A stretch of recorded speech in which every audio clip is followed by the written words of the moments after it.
Hello, everybody, and welcome back to Challenger Major 2. I'm Clash, joined by Zoms, and we have some good matches coming up here. We're going to be watching Bemidji versus Duluth first, but there's a bunch of really important matches here, Zoms. Yeah, so many important matches, so many lives on the line for LAN, and we're just about to jump into a slew of them. There's so many implications for so many of these first round matches. Of course, we have our first match here, which this is unfortunately the only game without major implications for LAN, but we want to give everyone a chance on stream. So these are the two only teams that we believe weren't on stream yet. So we're going to get these two teams on stream. But as the score reports are coming in, we're going to try our best to, let everyone know what is going on, implications. There is a lot going on right now. There is so many important games coming up on our horizon here, and I just cannot wait to get started, Clash. Jumping straight in. I know it's a little bit early, but I guess we could kind of talk about this matchup, maybe a little prediction, but there's just so many other matches I'm excited for as well. Like literally every match is so exciting. Um, we can we'll take our time a little bit here. First let's talk about some of these other matches because, like we mentioned, they're all really important. So, starting at the top, Miracles Jungle. At the moment, Miracles um, are in position. If certain teams lose, they can still qualify without a win, but man, they really want to get that win. That would significantly help their chances to qualify. I don't think even a win necessarily qualifies them, but it will help out a ton. But they're running into the gauntlet of Jungle. Knights and Buffalo. Knights do have to win. They're currently in the ninth spot. Buffalo are qualified. They're just fighting for seeding. Rhythm, Inferno, both in a tough spot right now. They're both going to have to make a miracle run. Miracles mentioned there to make it through. Either way, either one of them have to make at least top two to be able to qualify, and with top two, they would need some help with it. The only way to guarantee it is to win. And then at the bottom here, Bemidji Duluth, like we mentioned, both qualified, but both fighting for seeding, which is, of course, important. Yeah, and one thing important to note right there is that the Jungle have literally won the last three majors, including 2/3 of that team. So miracles are gonna Yeah. need to pull Going off into a last miracle in order season. to make it further. And in order to secure their fate, there are ways where they can still qual without making it further. But in order to Yeah. take it within their own hands, they have to make it further. And Yep. that Rhythm and Inferno team, they're guaranteed. One of them is guaranteed to progress further in the standings. Both of them Yeah. sitting at 11 and 12. But they would have to at least get a finals appearance if Miracles. If even if they don't lose, I think one of them have to make a finals appearance. Like I think even if Miracles get eliminated. Now on the other side of that though, Knights are the really scary ones for the Miracles. If Miracles don't outplace the Knights, they immediately or at least get the even. If they get even placing or outplaced by the Knights, that is how the Knights overtake the Miracles. So there are so many implications here on the bottom. Of course, Atlas as well, holding on for dear life. There's a chance they can get overturned. Buffalo and above are all good. They're all Yep. living. Are Atlas even playing today? Are they just praying? No, I don't. Atlas are out hoping that people don't pass them. Wow. Um, so they do have a bit of a cushion there. Miracles have to get 2 wins to be able to pass them. Knights as well, 2 wins. Neither one of those can happen. Uh, you can't get both of those to happen. Yeah. Only one of them even possibly can, because they would run into each other. Basically, they're just hoping that Rhythm and Inferno don't win. If Rhythm and Yeah. Inferno don't win, Atlas are in. That's that scenario. So, like we mentioned, lots of important scenarios coming up here. But I'm excited to go ahead and get into this one. Zoms, uh, Bemidji versus Duluth. We got the AK squad. Obviously, we love AK because he's a big part of this community. So I'll say AK squad against Bemidji. Um, who are you thinking here, Zoms? I am a bit of a glazer for this new Duluth squad. I got to be honest. I think they've been They're looking good. really solid. They've not really had too many problems. I've seen them in scrims, and now we've seen them in Major 2 already. They are looking not unstoppable, but they are looking hard to stop. And I think I'm going to have to predict them to come out of this one alive. I don't think it's going to be easy, of course. I think it maybe closes out in 6. I think somewhere in there. But I think it's going to be good. I don't know. It could go the distance though. I do think both these teams have it in them to go the distance, but I just love this Duluth team so much. Yeah, I think they're good. I think they'll put up a fight, but I really like this Bemidji squad. I think there are uh, there's two teams in Challenger right now that are standing above the rest. Standings show that. I think experience playing with them I felt that. Jungle and Bemidji, I think, are the top two right now. I expect to see them in the finals. I think Bemidji are going to take this one in 6. That's fair. You know, that Chip Percy Turtle Meat team is pretty disgusting. And they have been the one team all season long that have just stuck and really, really just gotten better and better and better and better. And have really just, they're at the top, like you said. But, you know, just because a team's not currently at the top doesn't mean they can't take down the Kings. And I do think this Duluth team, who kind of formed really late in the season, still have a good amount of points. Although they can't overtake Bemidji, even if they win the whole thing, I don't think. They're still, I believe, really, really good. It's going to be a good clash of fates here. Hey, I was Clash of mentioned. Nations, but still waiting on the teams to join up, so we're going to stall for just a little bit longer. I see Bemidji are starting to flood into the lobby, but we're still waiting on Duluth. Maybe warming up, maybe getting their last few reps in. But I am so excited to get this game on the road here and to finally get these two teams on stream, which is just so deserved. But I'm going to see if I can invite them. Yeah, I invited AK to see if he could join. I'm not sure if the name and pass was weird or if they didn't see it or what, but trying to get them in one way or another. But yeah, so many important scenarios. I'm sure some other teams have started at this point. So, like we mentioned, we will be updating everyone with scores as they come in because scenarios are going to be changing very quickly as those scores do come in. Again, if you're an Atlas fan, you're just preying on Rhythm and Inferno both losing quick. And potentially Miracles, if Miracles and Knights also lose, then you're also chilling. There's a few ways that you can qualify. But if Rhythm and Inferno don't win the whole thing, you're good. For everyone else, it's a little bit more complicated. So we'll see. Also, one interesting thing for Challenger, it wasn't the case for Rising Star. If I'm not mistaken, top 2 seeds are already clinched. We already know Bemidji and Jungle are going to be top 2, which means they will be picking the groups. How they do will depend on, will change what order they pick, but I'm pretty sure that it's pretty much already set. I think you're right. I think you're correct on that. Just 1 and 2 have such a lead on the rest of the league.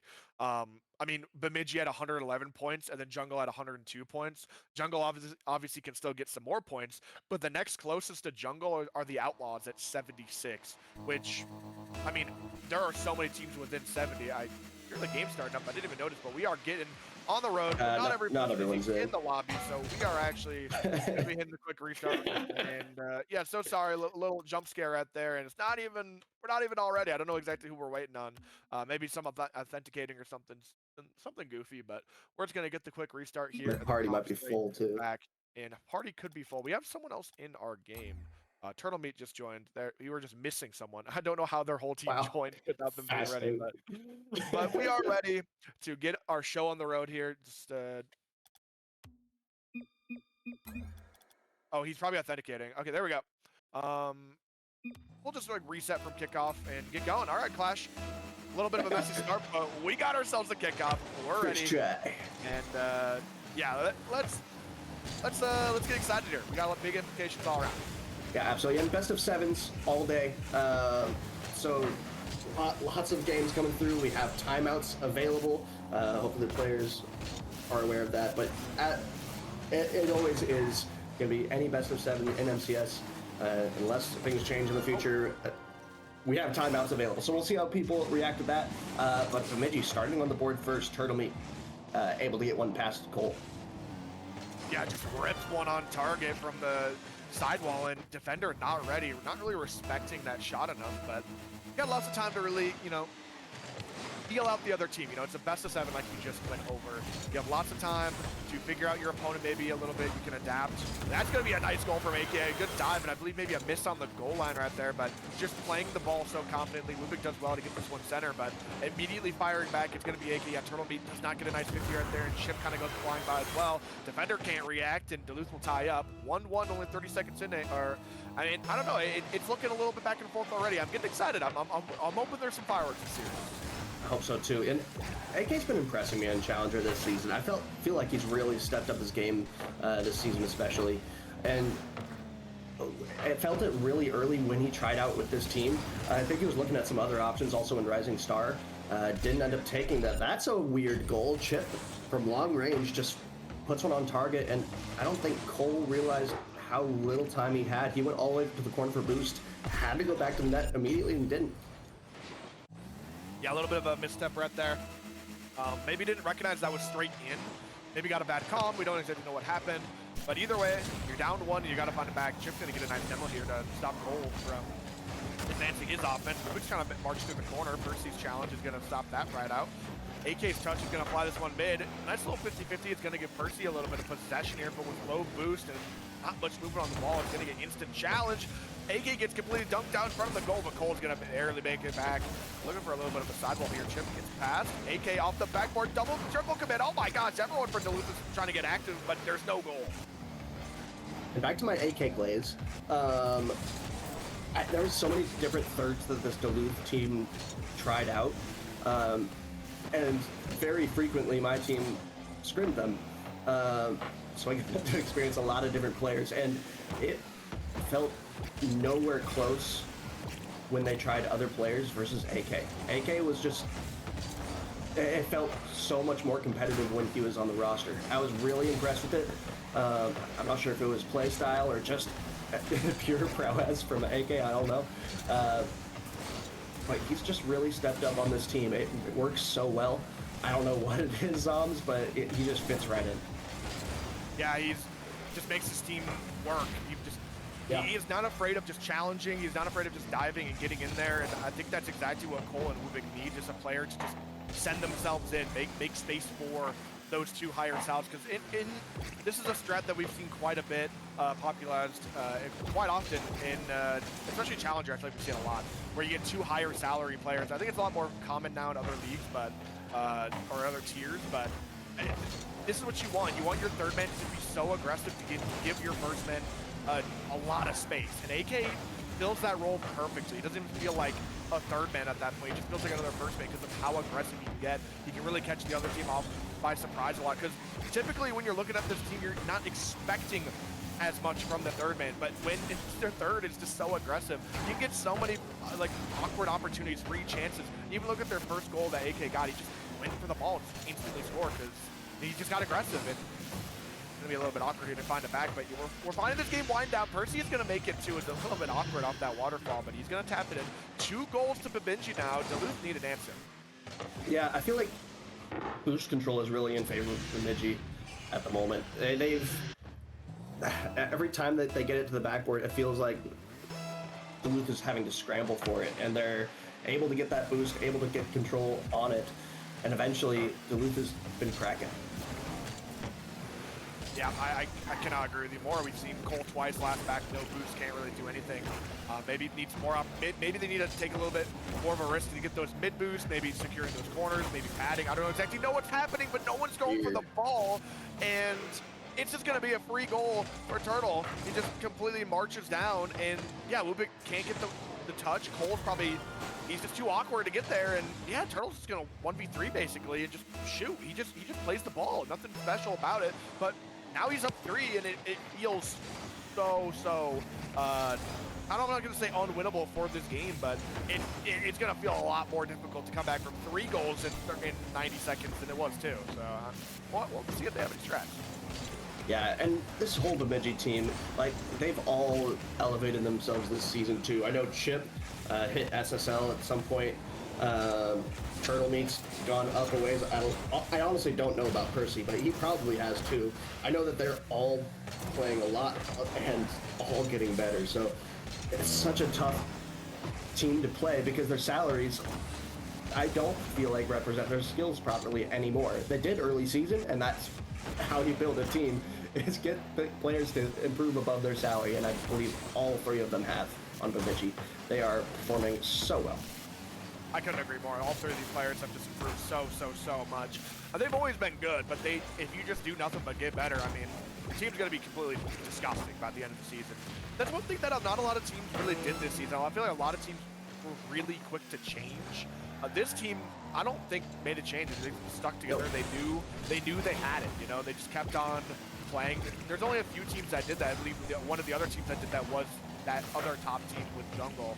There might be one other one I might be slipping my mind right now, but I mean, it's kind of surprising that the two teams that have been in far of the way 1 and 2 all season long have been those two teams that have stuck together all season long. I could be missing maybe one, maybe two. I don't think there's two I'm missing, but if I am, I'm so sorry. But yeah, it looks like they're going to close it out here. Bemidji absolutely crushing in game number 1 here. But we still got a lot of games in front of us. Bemidji are going to be taking the saddle, though, right away. I think the only other team... I think the only other team is Winnipeg Atlas that didn't make a change. Bob Nutmeg Pillow, I don't think that's a change. That sounds right, yeah. Yeah, so, yeah, there's not a whole lot of teams that have changed. And I respect that strategy a lot. I think it's very effective. You get to learn your teammates, get comfortable with them, improve together. It really feels... especially going into LAN, it feels so much better when you have had that time with the players. The chemistry just builds up. Everything just feels more comfortable having played with a player for a long time. I think Doomflare, Nyrome as well have stuck. Oh wait, Ink, Calster, Jasus, and Thermal. There's actually a lot more teams than I thought. I'm so sorry. I was blanking on a few of them. Thermal was a new one on that, I think. No, he got drafted second round. It was Calster, Really? Thermal, then Jace. Yep. Okay. So yeah, we kind of missed a few. I forgot about that Winnipeg team. There's just a lot. There's actually a lot of teams that stuck this season, more than other seasons. So my bad, Yeah. but not a lot of teams that are left in this tournament. I don't think, or in the bracket. But Just I think those top two. Actually, no, and Omaha. So three original drafted teams then. Omaha plus those top two of Jungle and Bemidji. Yeah, I'm a little bit all over the place, but anyways, we're going to get straight back into here in game number 2.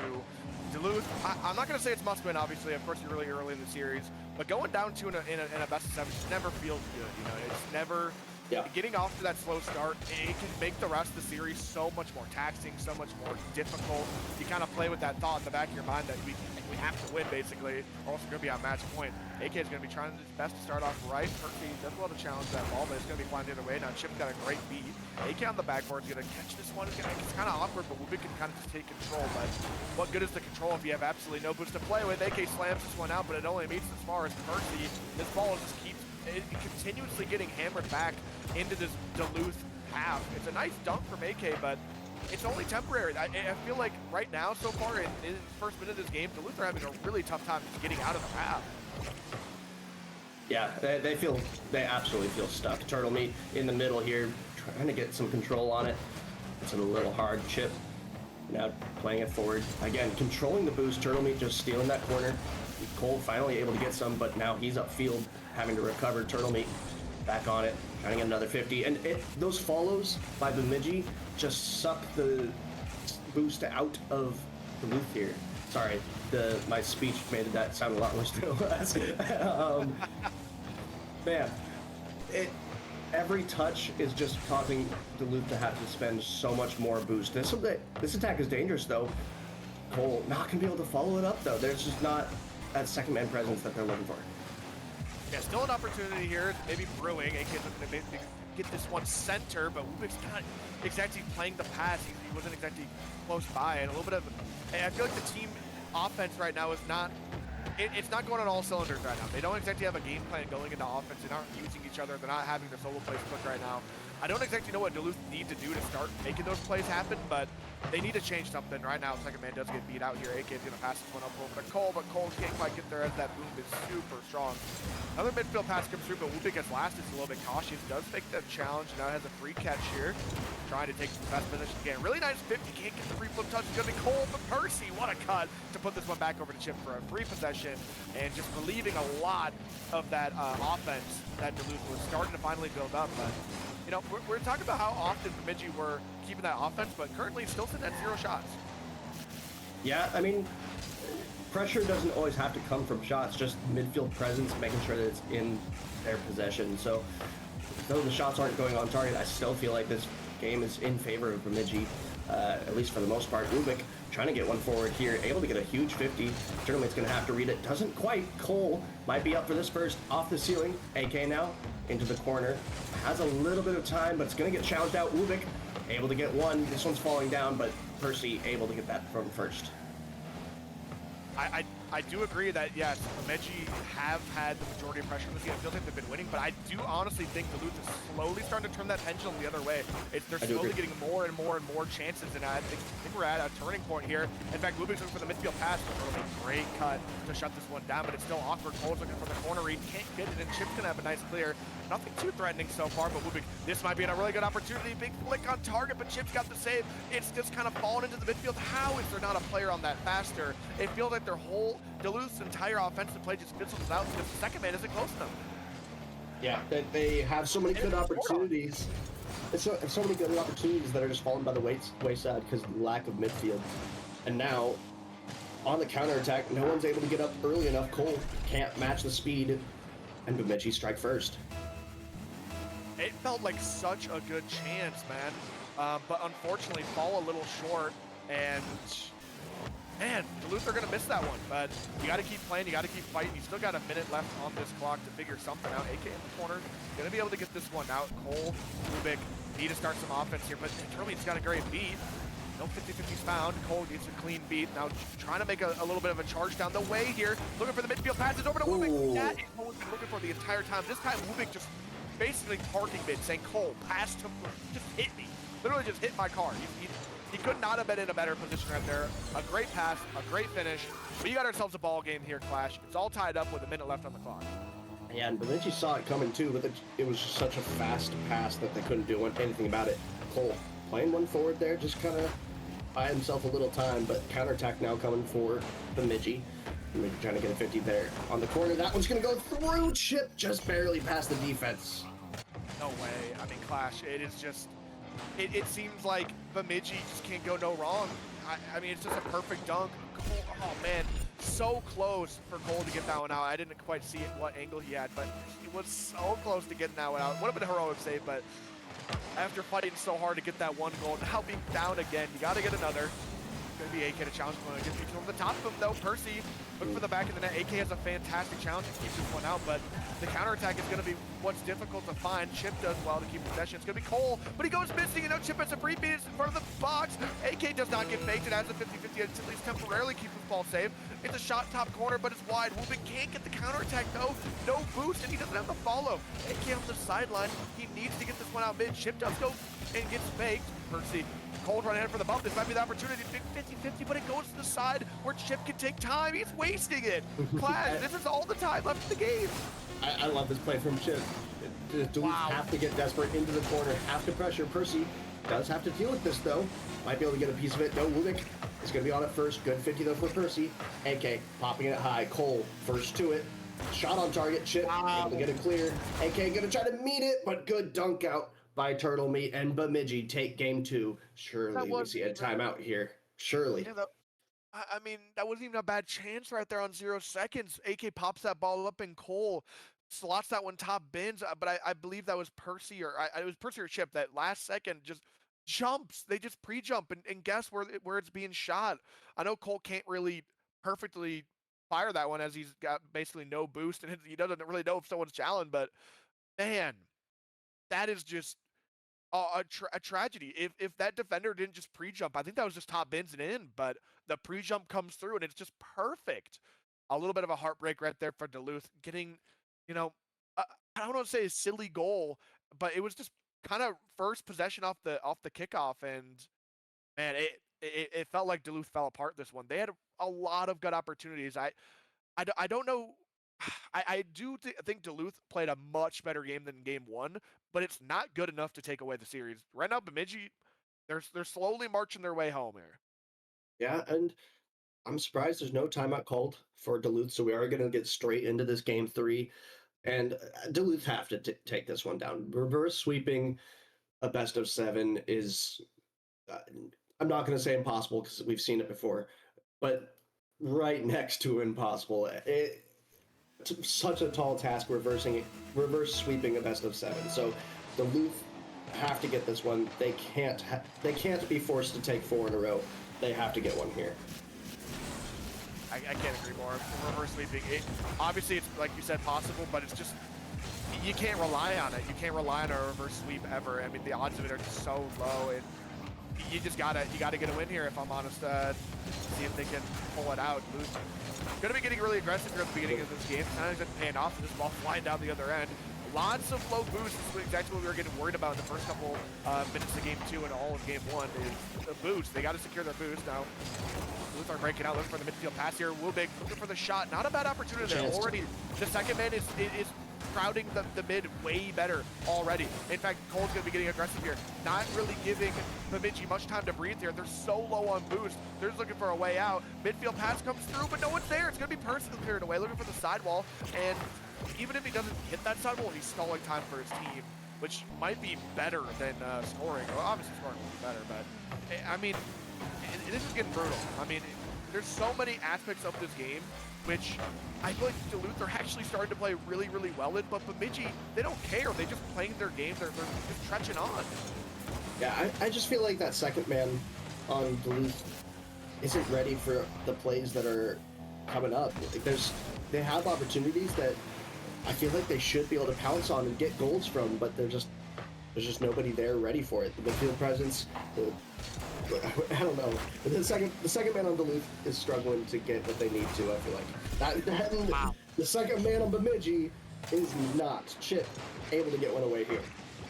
It just seems like a completely different story. The second man's always ready.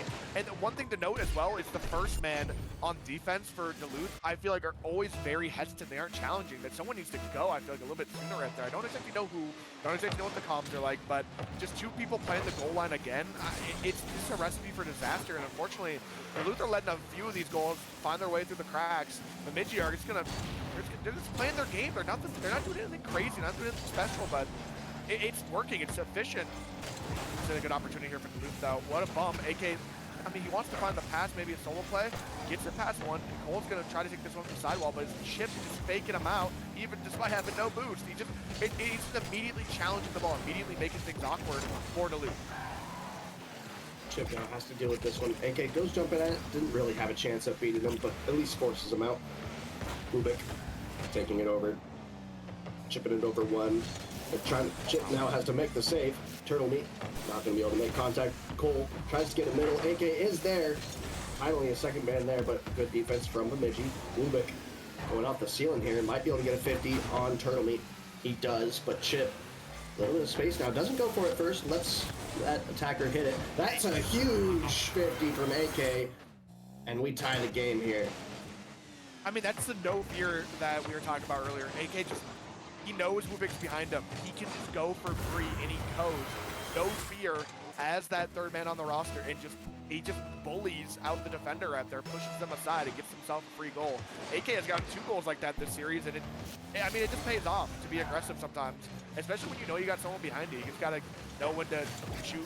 You gotta know when to take your shot. And right now, AK is doing fantastic. I really hope the entire Duluth squad starts kind of following in those footsteps, because they, like you said, they had so many chances, and finally, wow, what a save though. Cole slotted that one to near perfection, but that save is just insane. Early score report coming in already. Wow. We have a forfeit. Inferno end their season by not showing up. I don't understand that. Rochester continue their undefeated streak. Okay. I have to shut up. Chip. Oh my gosh, Clash. I mean, Chip just scored a disgusting goal while we're talking about that. Oh my god, that might be the goal of the tournament. Slippery set triple tap on their heads. Disgusting, Chip. What? I have no words. That Oh, I mean, the angle. Not only did he get the triple tap, the angle for the last part of that shot was so sharp and so strong like that.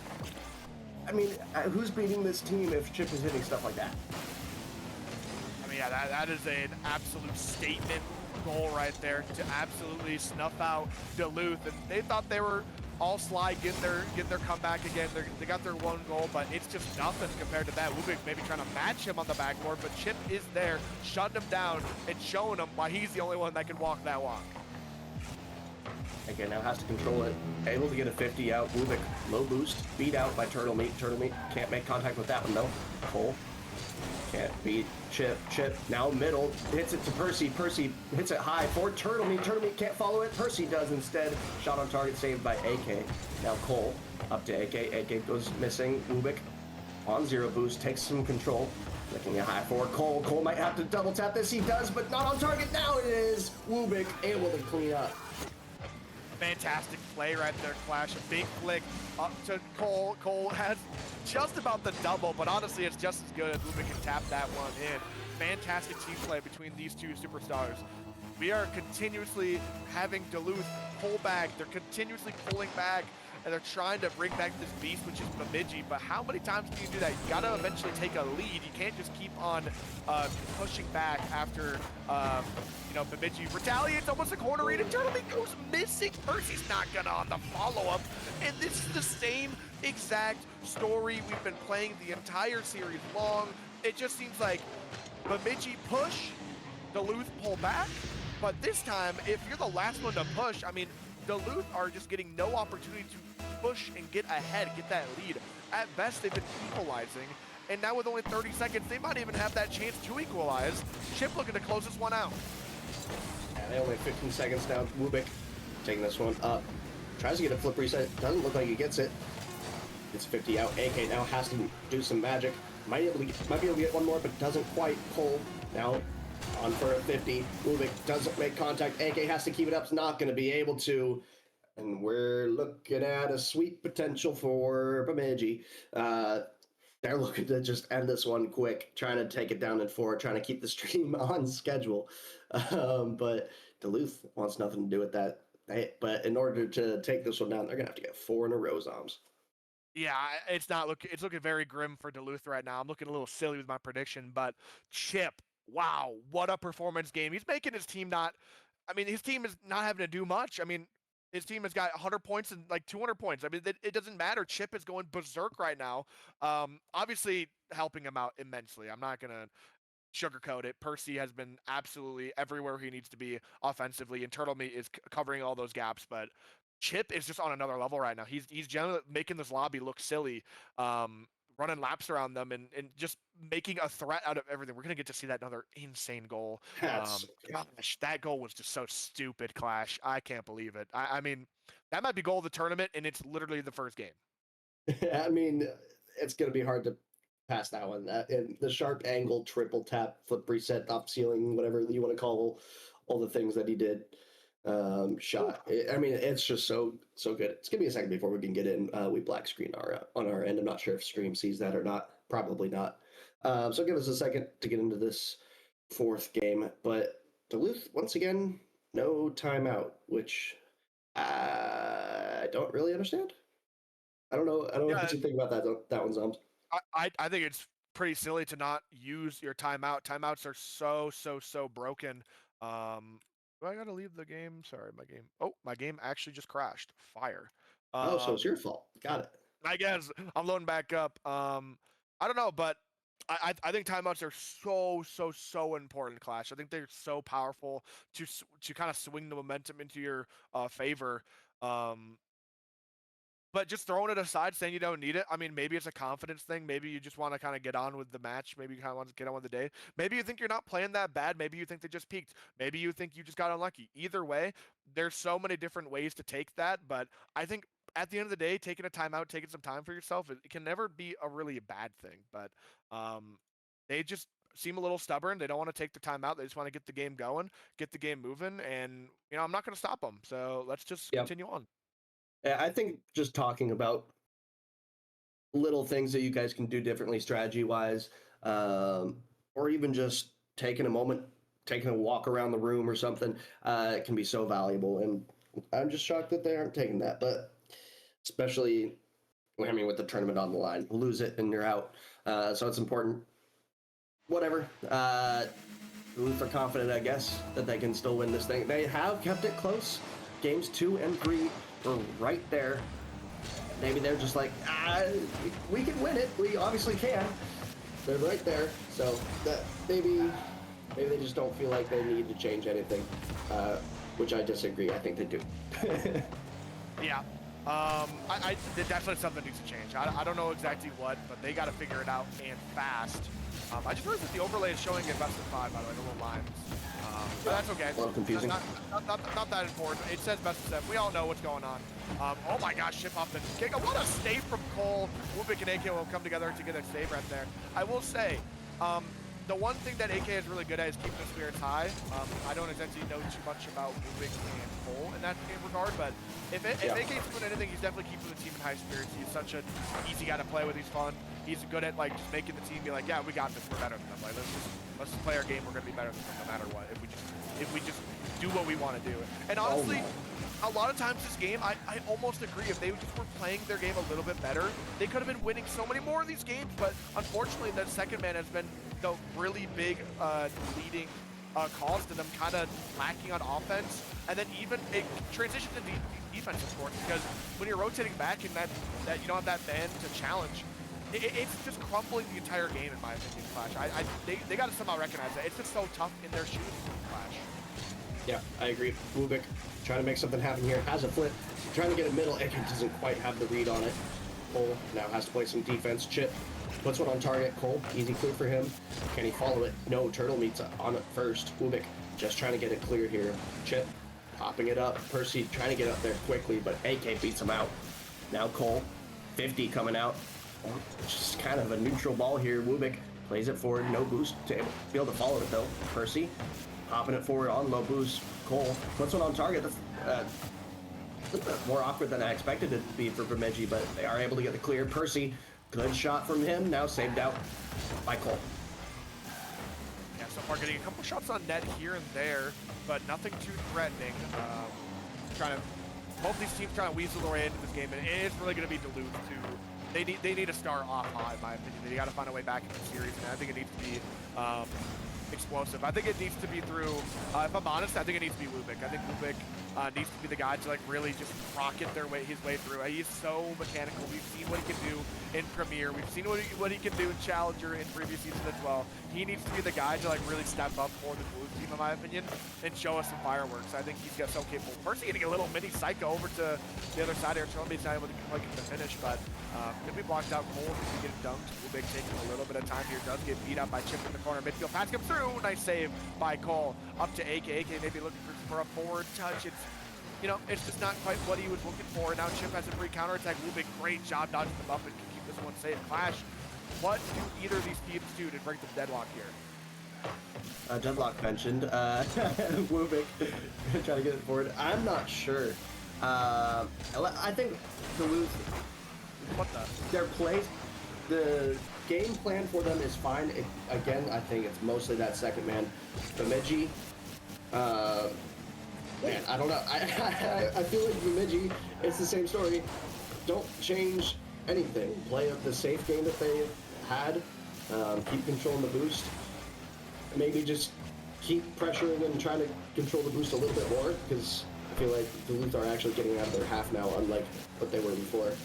So make sure to keep doing that. But I don't think I would change anything as Bemidji. But I think it's just more of the same for Duluth. You don't want to overextend as either team, but you can't let those opportunities go by the wayside either. Cole might be able to get something here. Not quite going to be able to. Maybe middle pass. There's no second man for Duluth. Nobody there to take the pass. Yeah, just into empty space, and maybe as that first man, you just gotta start recognizing that there's no one mid and stop passing. Honestly, I know it sounds weird, but if there's no one mid, you're just gonna be passing to the opponent every time, which immediately will start a counterattack. So if no one's gonna be there for that pass, you just gotta solo play at that point. And maybe even if you don't score off it, maybe it'll just create such an opportunity, like it'll just turn into a scoring opportunity. But I don't know exactly what's happening. It just doesn't seem like the comps are all there. It's going to be tough to score that one from that tight angle, Wow. but somehow that one gets saved away. I knew AK didn't really have a good opportunity. Like, obviously, he could have scored that one, but it's going to be tough. But that midfield pass, I don't know how Cole's shot got blocked out. That seemed perfect. Wait, fake here. Cole looks to the bottom left corner, but this is no way. Clash, it's so close, it's so far. It's still up, though, on 0 seconds. It's going to be off the sidewall. Ship looking to close this one out. He wants overtime, and he's going to get it. Oh, my gosh, Clash. I'm sorry I cut you off at the end there, but it just all of a sudden became really dangerous really fast. No, you're good. Yeah, Chip went up for this one. Now Mike is going to try to end it quickly in overtime. It might happen. Percy ends it. Duluth fall to Bemidji, and it is a sweep. I mean, as quickly as they came, they left. I mean, instantly into overtime, instantly out. Both these teams at least get to pack up a little bit. At least you gotta, at least it wasn't a long death for Duluth. I still think they're good. I think they have a decent chance to qual, if I'm not mistaken, if not already qualified. So I don't think they're exactly going to be worried about this Yeah, loss, but getting some they more are points qual. They are qual. never would have hurt getting more points here. But I do think that's a really scary sight for the other team on the side of the bracket. I believe it's both Yeah. teams that literally need to win the whole thing. I believe they just collected a forfeit as well. So, what was it, Rhythm or Burn? I don't remember Yeah, exactly so which team forfeited. Burnsville forfeited, Rhythm take the win. Okay, So it that's will scary be for them. in that lower semifinal that we'll watch later.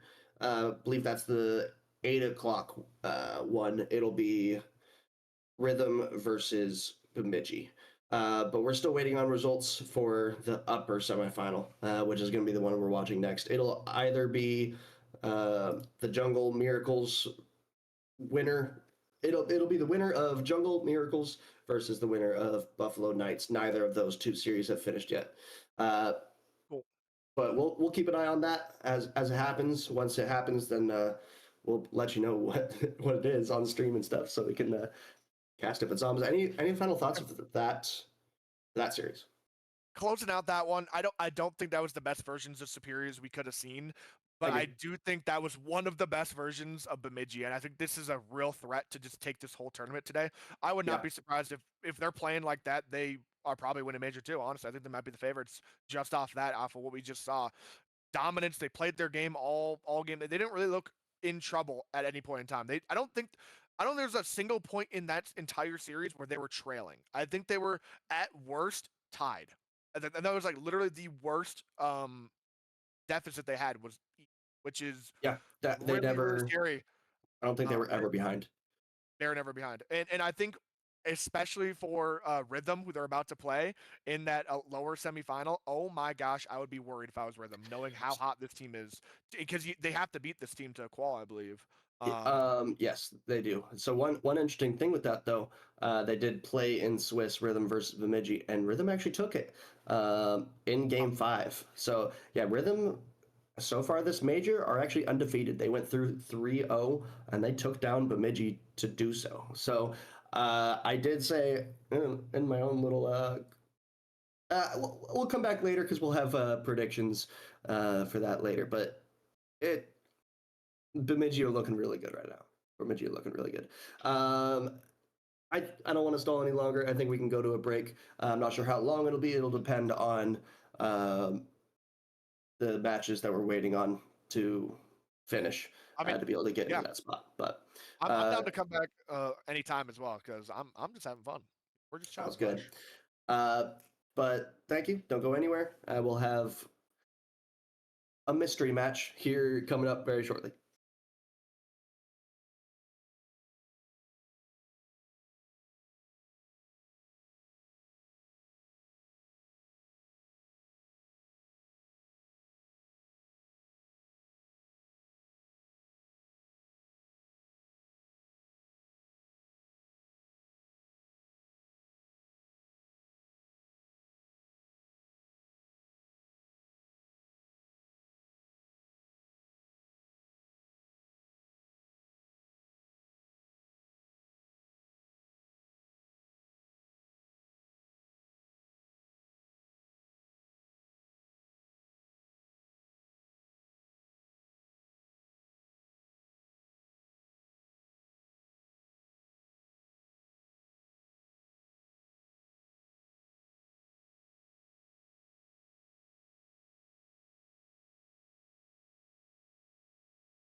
What's up, guys?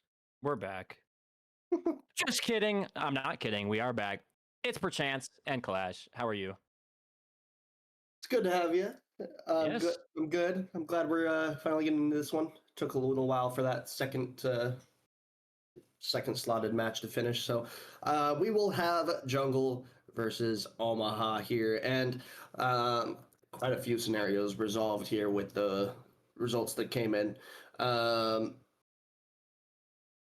With Knights losing and Miracles losing, Atlas clinch. So Atlas are now in LAN.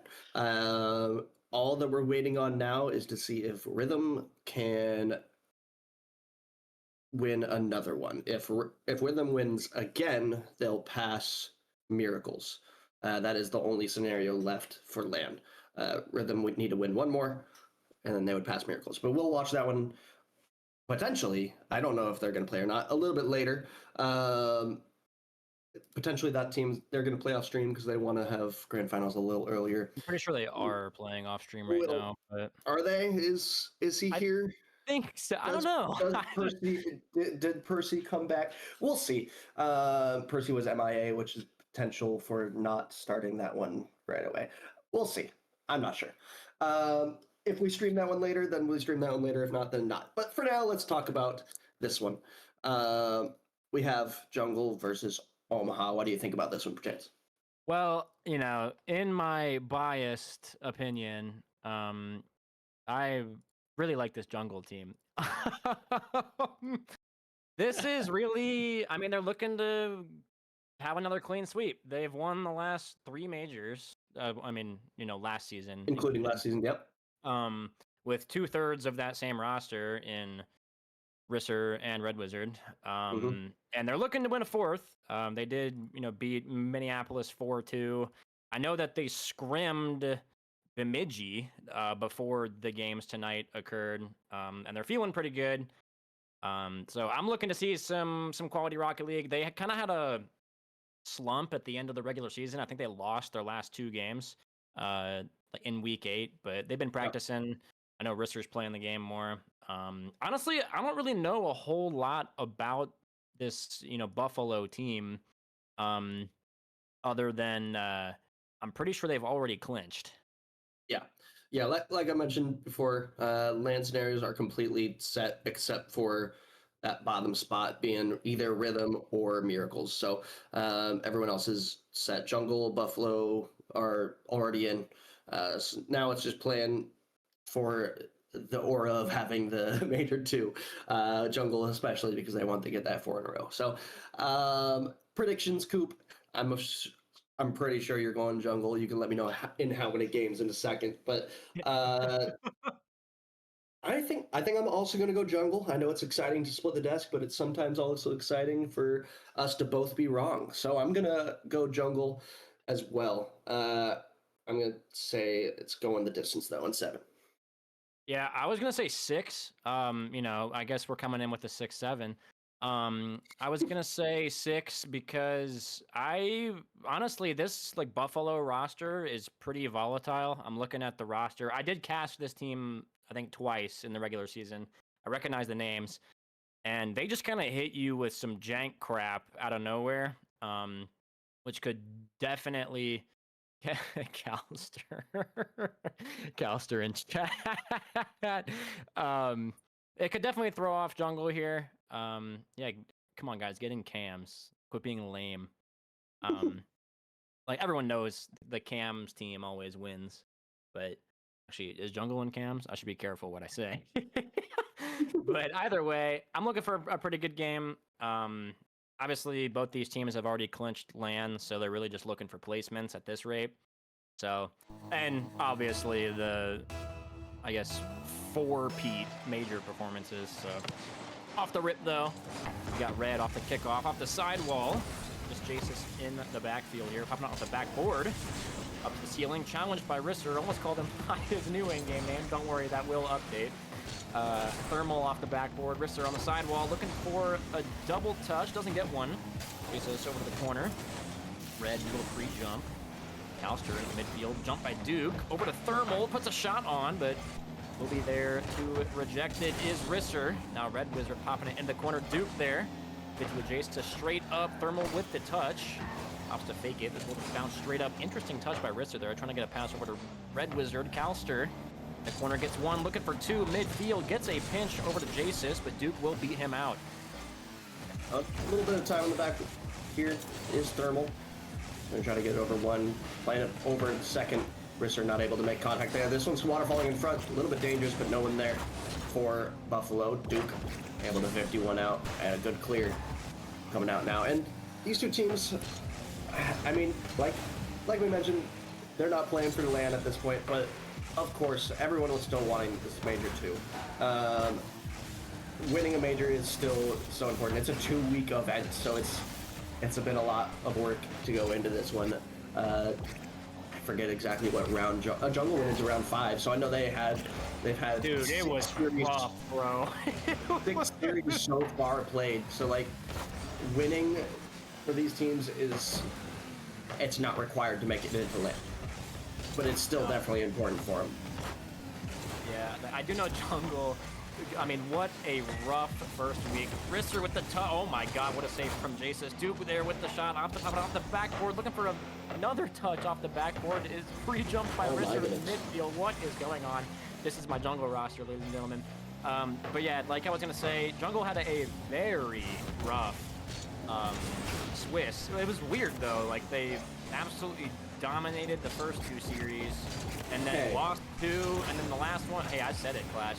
And no, we kept it close. My team kept it close. I had to do it with you in the Come on. but if it's any consolation, you are my second favorite Cal team. Yeah, they lost the 3rd and 4th, and then went to 5 in round 5.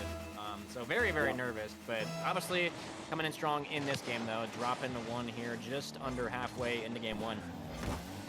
Yeah, and oh my goodness, huge man, Red Wizard just dunking out on the goal line there.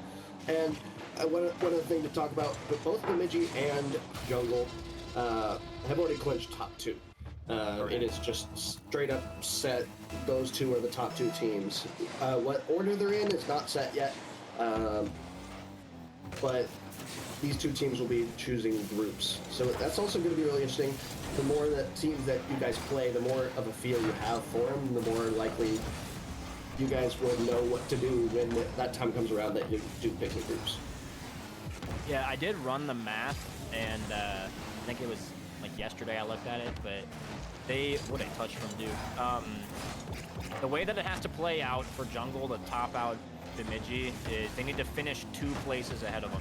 So if Bemidji loses this one against Rochester, then Jungle you guys have just to has win. to get. Oh, that's right. We have to get first. If they win, then Bemidji's locked as first. Yep. I also know, because I was curious, looked at the overall franchise standings yesterday, and Bemidji is now in second. They took my spot. So I'm looking to get that back. I know these. I'm not Hooligans. Yes. Yeah, but yeah. a lot of back and forth here in this first game here, but you know, Jungle is up 2-0 with 1.5 minutes left. We'll see if Omaha. Honestly, they've had some pretty good looks, but they just haven't really had the capitalization effort come through. It's Calster. It's 1 touch, another 1 passed. Jungle awaiting on the backboard, touch out by Duke. Will be able to challenge Jaceus, but is beat. Off the backboard, Jaceus over to Calster for the shot, and that will be a goal here for Omaha. Yeah, that's one thing Omaha have done well so far this game. They've had a couple opportunities, this one finally going through, where they get a good 50 and someone is always ready in that midfield. That second man is just there. That's kind of the contrast to the last series where Duluth were struggling with that. This team is ready to pounce on it. So Chicago have to be ready for that. They have to be ready for those infield 50s and passes, because I feel like this team is going to play really aggressive on it. We will see. Calster gets 1, gets 2. A nice first touch. The reset. Can't get the bump onto Duke, but does get 1 onto Risser. Risser off the side. Never mind. Duke's going to pre-jump it. Gonna get it into the corner, but Red Wizard gets bumped. Jasus off the corner. Red gonna jump for it. Jasus gets one underneath them. Does have room for another touch.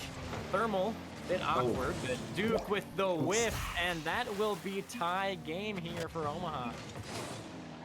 Yeah, just an awkward one. All three players for For the Buffalo there, trying to get a piece of that one. Two went missing. The third one is able to clean it up. And we have a tied game, 2-2, 23 seconds left. Cool. Yeah, I mean, hell of a comeback right now from Omaha. They kind of dropped some with a ridiculous pre-jump. It kind of seems like Chicago's, like, I don't want to say memeing, but they're doing some sillies.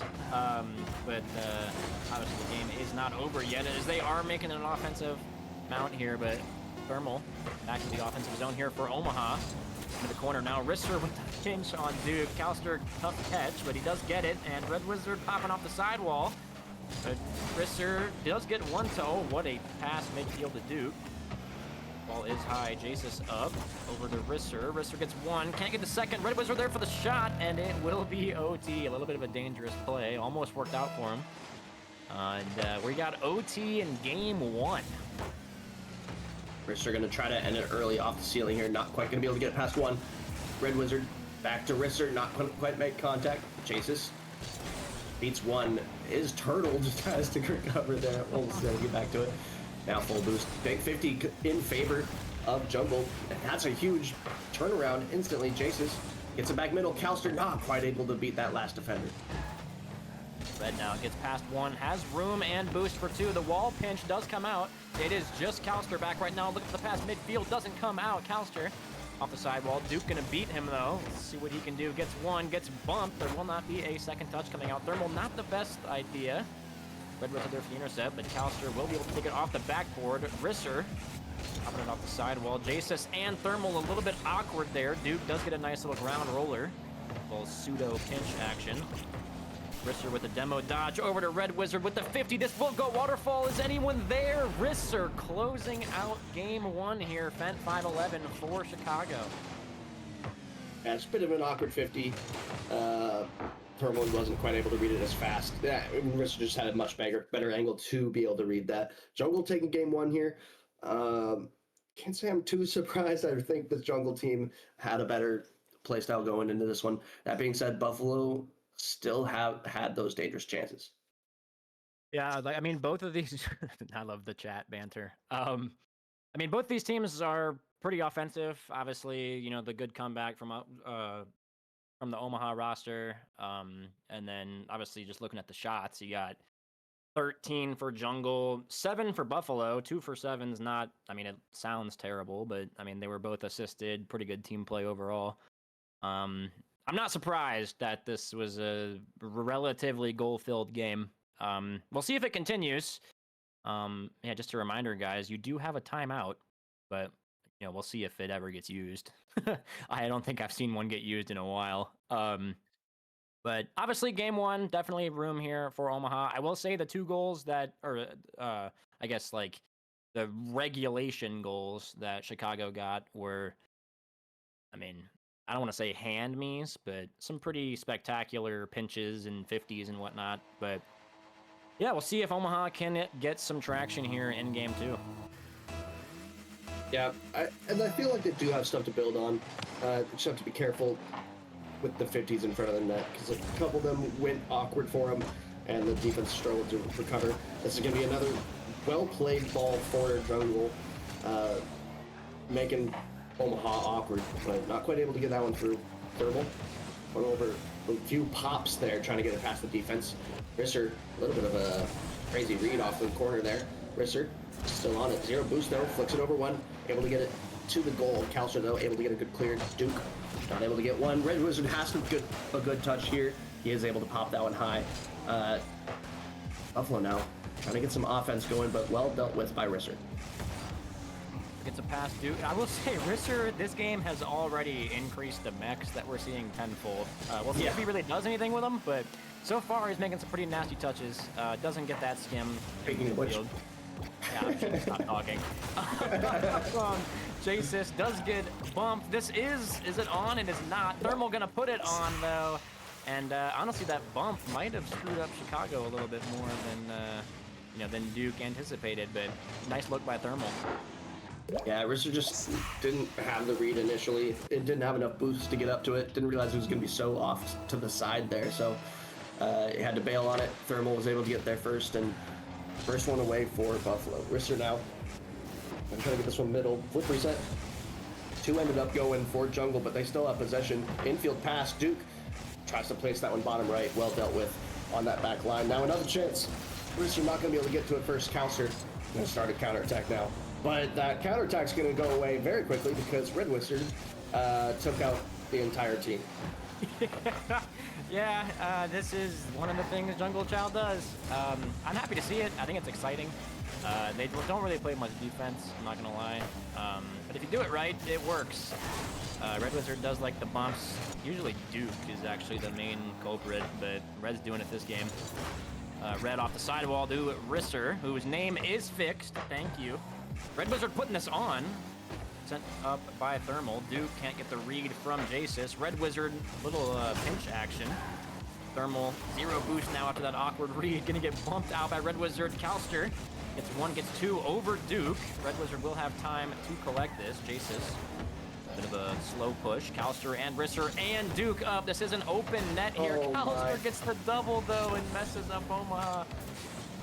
Yeah, he was just falling on that one no matter what. He couldn't get away from it. The setup had to be a little better for him not to. Unfortunately, it wasn't. Now Thermal can't get to this one. Calster has to take control. Just holding on to the lead. Still half the game left. Thermal not going to make contact with that. Pops it over one is Duke. He's going to go ahead and lead that one out. Thermal bangs it up. 50 coming out for Calster. Risser takes control in the corner here. It's going to be a chance now, but no. Quick challenge for Jasis. Just kills that chance. Duke trying to get one down midfield. Risser can't get the read. No one will be there for the shot for Omaha. Calster looking to midfield. The Jasis does get a touch, and that is a beautiful team play from Omaha. Yeah, another infield for them. Whether it's on 50s or just a straight up pass, that seems to be Omaha's playstyle right now. Jungle's going to have to figure out a way to counter that, have to be able to cut off those infield passes. I mean, oh, another one. Oh, it's a kickoff goal here for Omaha. Another one. I mean, yeah, it's like you said, infield passes, I think, are the best way to score in Rocket League. It doesn't matter really what rank you are. You have the best angles for slot shots if you pass infield. And yeah, I mean, they got to figure out a way to shut that down. I will also say, with the added aggression, there's the Fent kickoff. With the added aggression that Jungle has, the double commits, what a play from Calster. Reset over the third man. A lot of, double commits that are giving them really open angles. So hoping to see that get changed a little bit, but yeah, Calster with a beautiful second touch. Yeah, I mean, what a response from Omaha. They're totally in control of this game right now. Thermal, they're trying to keep it going. Maybe has some control of this one. Duke gonna try to delay some time. Is gonna be able to just barely. Good, well done from him. But 4 goals now is the comeback that they're gonna have to get to be able to get this game. Duke not gonna be able to beat That defense. Risser now taking it back. And yeah, what do you think Poop needs to change for Jungle, or does anything need to change? Well, I do think they do need to change something. I don't think it will happen, because what I want to change is they need to stop pre-jumping. Like, everything is a pre-jump. And it's funny, and I know it helps their mental, which is really important. Yeah. But it's not great for the, once the team realizes that all they're going to do is pre-jump, you just stop doing things. That's so tough. You're just going to stop popping it high and just let them pre-jump. So it's really easy to play against, but, we'll see if they stop it. If it works, it's great. If they hit a clip, it's game over. Yeah. But we'll see if that ever happens, as Omaha is building a substantial lead here in Game 2. Technically possible to come back, but, the odds are slim. It's hard to see how serious they're taking I should it. keep talking. Let's keep talking about I this. guess you should keep talking. Red was been able to get one away here. It's hard to tell how serious Jungle is taking it, because I know that I personally would really want to win even if it doesn't matter for LAN this tournament. But maybe not everyone has the same perspective, so I'm not sure if everyone is giving a full effort at this point. But either way, I'm sure Risser and Red Wizard especially want to get this one, getting that 4P. Yeah, it would be pretty sick. Thermal and Calster with a free jump of their own. Got Red off the backboard. Jace's really awkward here. Duke he will not get a shot on. I just lied to your faces, chat. We got Red Wizard up the sidewall. Calster going to be there early. 15 seconds left here. Omaha will be taking game 2, barring a miracle or a nightmare, depending on how you look at it, folks. Risser and Calster into the midfield. Duke going to try to get the shot on. Can't get the bump either. This is floating high. See if Omaha can make one final goal here. Red Wizard popping it back to Risser. Can't get the catch, and Omaha will take game 2 in a spectacular fashion. Yeah, relatively dominant from Omaha. They just controlled the pace of that one, able to get those passes, able to connect enough times that it didn't really matter. The shot totals still in favor of Jungle, though. It was just Buffalo found the back of the net, obviously significantly more. Yeah, that's a crazy shooting percentage, actually. What do they have? 6 shots? Yeah, 5 for 6. That's 83%. That's crazy. Yeah, I mean, we'll see if they can carry that. I don't know. I don't really know what to think about that game. Honestly, GM aside, just a hell of a performance from Omaha. This, is my game glitched or is Duke not in the... He is. Okay, my scoreboard is glitched. That's been happening lately. I don't know why. Sometimes it just has someone grayed out randomly. We are back. Yeah, that's so strange. I noticed it when he left and rejoined. But anyway, Duke in the backfield. Very, very tough read here. Gets one. Trying to get a pass over to Red Wizard. Intercepted by Jace's. Into the midfield. Thermal with the shot. Risser there for the save. But there is a follow-up from Calster. Duke. Confident. Jace's is up. And kind of indirectly passes it to Risser. Gets 2. Looking for 3. Great block there from Jace's into the corner, and this will get sent down the other way. Risser has to try to deal with this one. It's awkward for him. Jace's when he first to it doesn't get that corner boost. That would have been helpful to starve him out. Risser not going to be able to have much control, but this is very awkward for everyone on the field. Jace's another 50 coming out for him. Calster taking it over, pops it over one, gets bumped out for his efforts. Now Red Wizard going to try to get a middle, not going to be able to beat out Jace's. Duke up for this one. Pops it over Jace's now. Calster and I didn't see who that was, but combining for a clear. Risser puts that almost on target, just a little high. Now Duke trying to get it back middle. Not going to be able to.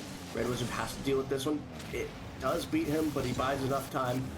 Now pressing it forward. Duke going to try to make contact on it. Doesn't quite make it there. Red Wizard just plays it forward a little bit. Jace's beats one. Doesn't have a double, but Duke doesn't get the touch that he's looking for. This might be a chance now for Buffalo. They have to get this one back middle, though. Calster plays it high. Risser has to deal with it. Is going to be able to. Now Red Wizard and Risser combo for a pinch clear. Most people wouldn't really think much of that pinch, but the cam is starting to build here for the potential clip from Risser and Red Wizard. Passing it over for the shot. It is off, just wide, but I will say compared to the last game, Jungle is looking much more locked. I mentioned it, like the free jump problem or whatever. That is not existing in this game so far, which is great to see from your boy. Calster can't get the save, and Red Wizard will just slot that kind of freebie goal here for Chicago. And Calster, recognizing his mistake, started going for the boost, realized he didn't have time, but he realized it way too late. And Red Wizard take the open net. Yes, we will, Clash.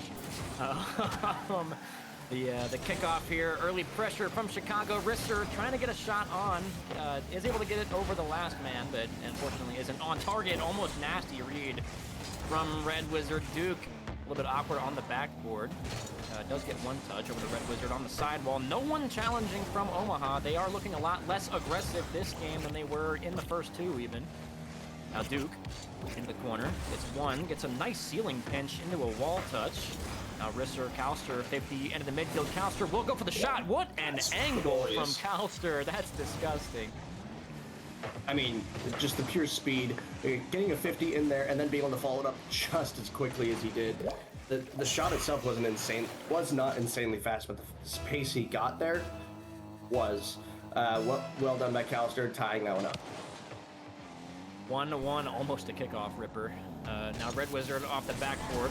It's past one, but Jace is there. Risser and Duke very uncomfortable in the backfield, and Jace will just carry it in off of the lack of challenge there from Chicago, and turning this game around 2-1 here. Jace is a player that I wish I've seen more of. I feel like every time I see him, he's just solid and consistent. That's probably the first time I've seen him like really be have a flashy goal. But I also have never really noticed him make mistakes, which is exactly what you're looking for in a challenger third man. He plays so well. It's been very, very impressive to me from the little bit that I've seen. Yeah, my thing, like, Jace is a menace when he wants to bump you. Like you are getting bumped. It doesn't really matter what happens after the fact, but you will feel some contact. Risser, though, getting one, looking for two. Jace, as the as we mentioned, performing well off the backboard. Thermal, he'll dazzle you off the sidewall, gets one, trying to get a touch midfield. The Callister does come out. Now Risser, intercepted by Callister, will take it off the sidewall with negative boost. Risser there for the pre-jump. Basis just collecting here. I do like the possession plays here from Omaha, understanding that they can just milk the clock down, as Chicago does need to find one in the next minute. Thermal, actually, Chicago does the pass for him, and the midfield shot doesn't come out. Risser will, oh my gosh, Duke there too for the touch. There's names everywhere for Chicago. Callister up and up, gets a second one with the kind of under touch from Red Wizard. Risser gets one, gets two, pass over to Red Wizard, and shot doesn't come out. Third man is dead though. See if they can get some kind of pressure going here, as Duke and Thermal challenge off the sidewall. Red there for a touch, opts to leave it for Risser. 30 seconds left here. Will Jungle come back here in game 3? Not sure they No, they won't. Just on their back line. Callister able to get another one here. Now with the 2-goal lead, 27 seconds left. It's not doable for Jungle, but it's going to be a tall task, and they're going to have to get one quick. Likely off this kickoff. We'll see how this one goes. Red Wizards taking it. Going to be able to get it to Duke, but first one following up after that, it's going to be Callister. Now a bunch of time wasted. Only 20 seconds left on the clock. Yeah, 15 seconds now. Risser gets a bump on Callister. Actually, it's a double bump. Red Wizard into the midfield. Jace there for the touch. 50 with Risser. This will go off the ceiling. Is anyone up? Of course, Jungle is pre-jumped. Thermal off the sidewall. Duke into the backfield, and that will be Omaha Buffalo taking game 3. Looking really good while doing it. Again, I feel like it's the team plays that are just excelling right now. Buffalo finding each other, finding space, playing the ball to that space, and just controlling the game right now. Jungle, I feel like they're trying to play for those clips, and sometimes it's working. That the only goal that they had, though, was absolutely not a clip. It was just finding that open net, finding the one mistake that Buffalo made, and they did. But the chances that they're trying to create just aren't happening. Yeah, I don't even really know how to, because, I mean, Omaha just looks like they're cutting off the Chicago offense really well. And, Yeah, they are. I mean, honestly, there's really no way to stop them from cutting it off other than just trying to be more unpredictable. Which, I mean, if there's any child team, this is one that can be unpredictable. But, I mean, they're just playing it well. I think play more, I don't want to say a boomer ball, but Risser and Red Wizard, I swear to God, half the goals that they score are just upfield clears into redirects, which is difficult to cut off in some cases. I don't really know, though. I don't play Chow. I think I agree.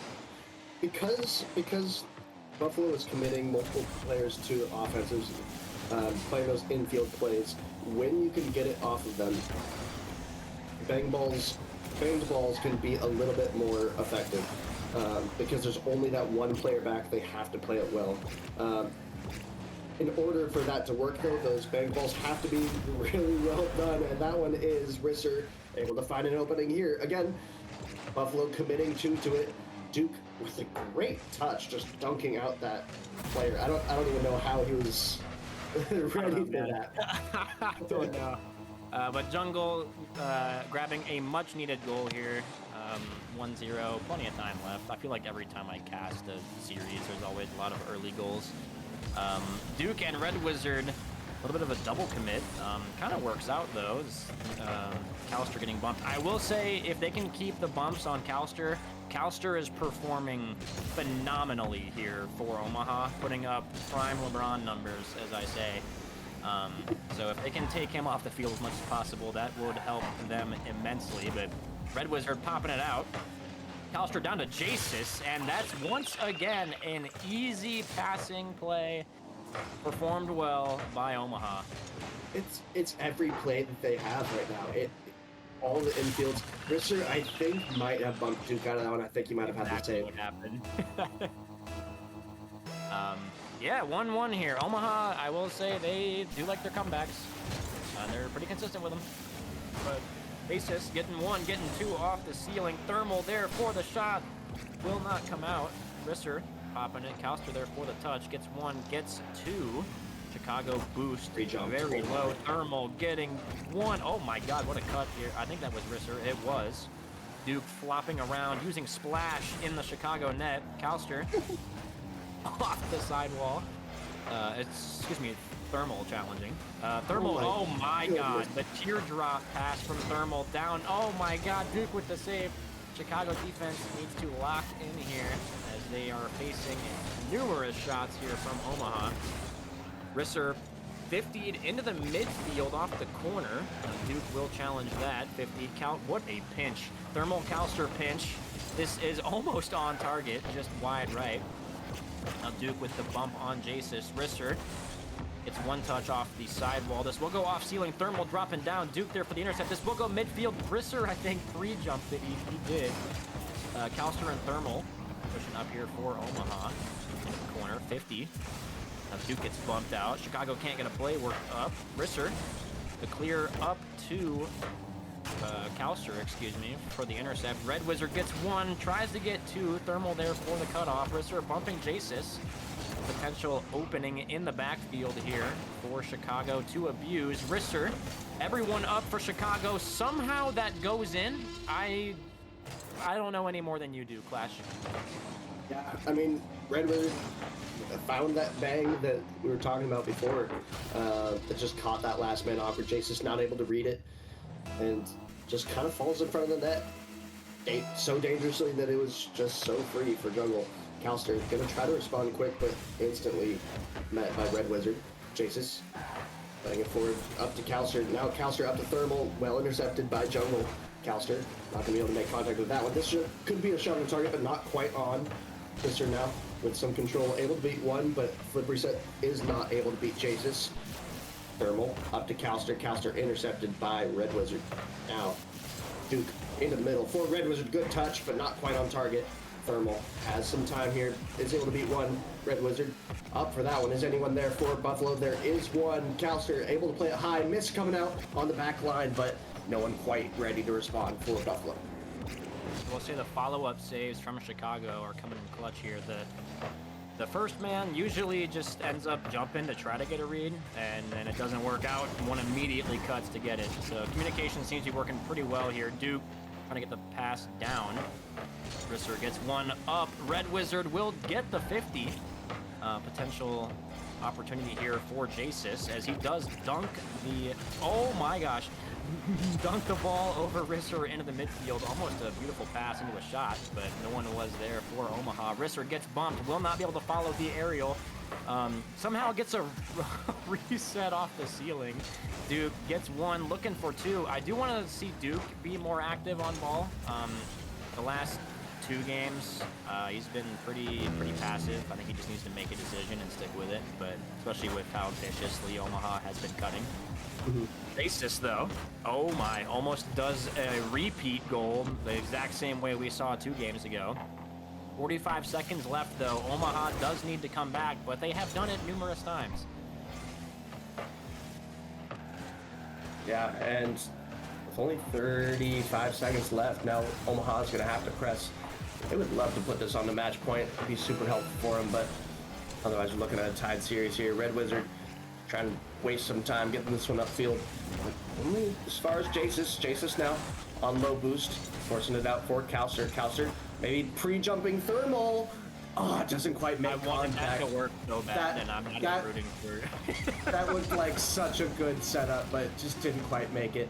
Red Wizard gonna try to kill some time here. Kalster up to Jasus. Jasus trying to take some control here. Up the wall, able to play it over one. Kalster now forward. Red Wizard makes contact and does kill that ball. Jungle take game 4. We have a tied series, 2-2.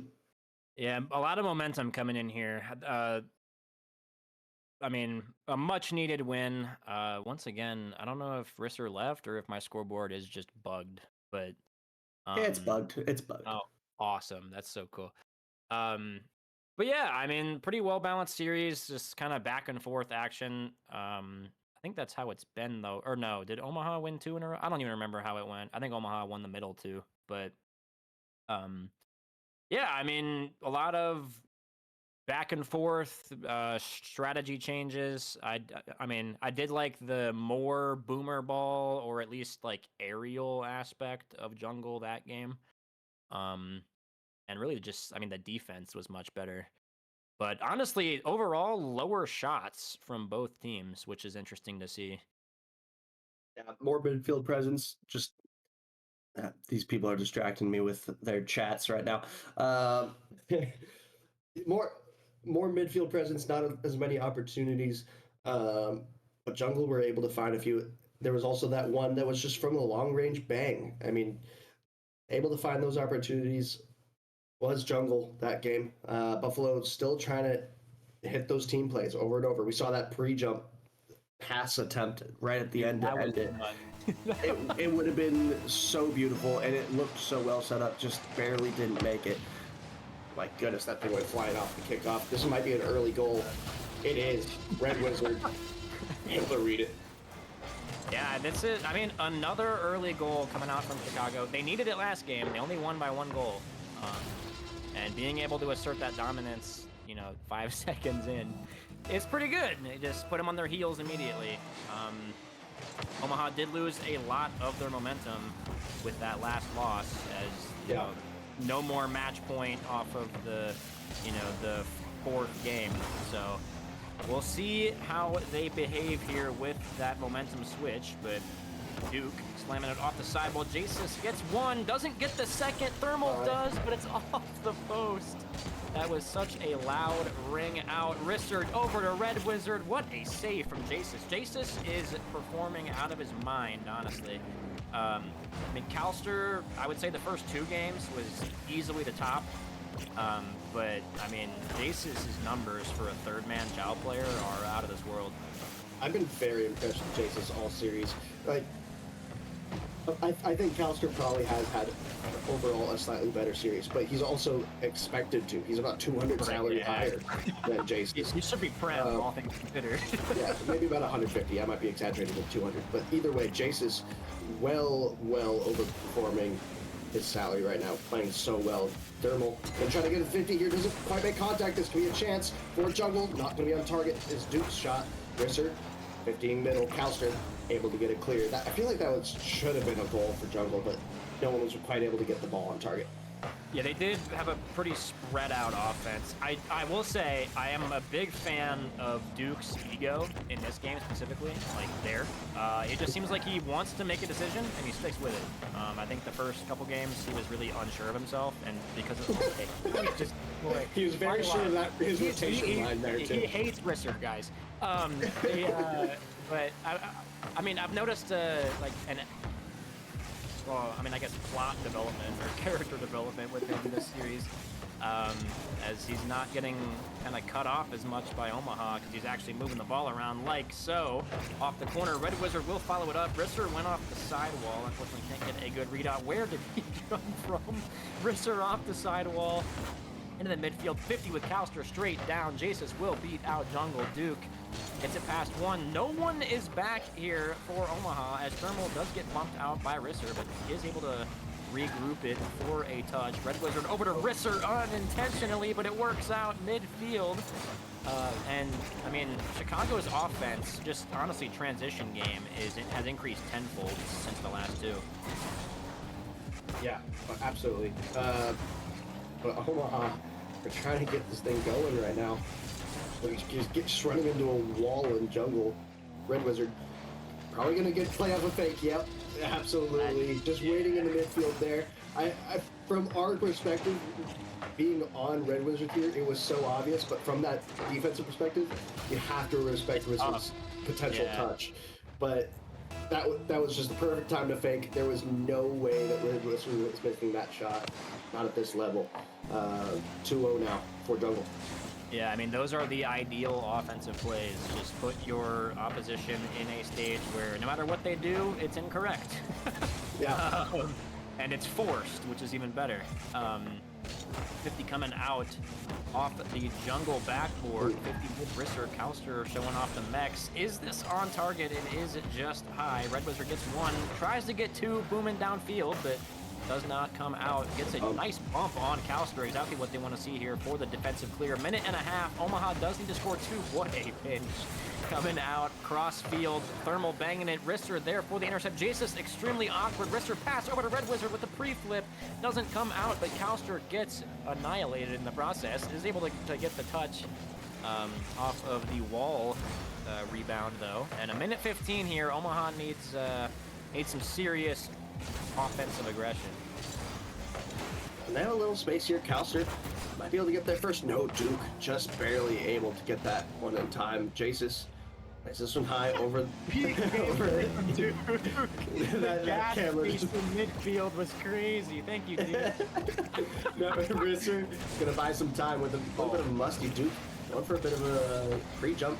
Probably not advised because it was well cut off. Red Wizard find this one middle. Duke able to get it middle now. Kauster, good clear. They are a little low on boost though. Thermal on 0, tries to play it forward. Now Jasus taking it over. Up to Thermal. Thermal, low boost, middle shot. Just cleared out by Risser. Now Kauster, middle again. No one quite ready for that one. Some pressure coming out now for Buffalo. They don't have much time. They're gonna have to get one now. Jasus gets demoed, and that's gonna end that pressure just like that.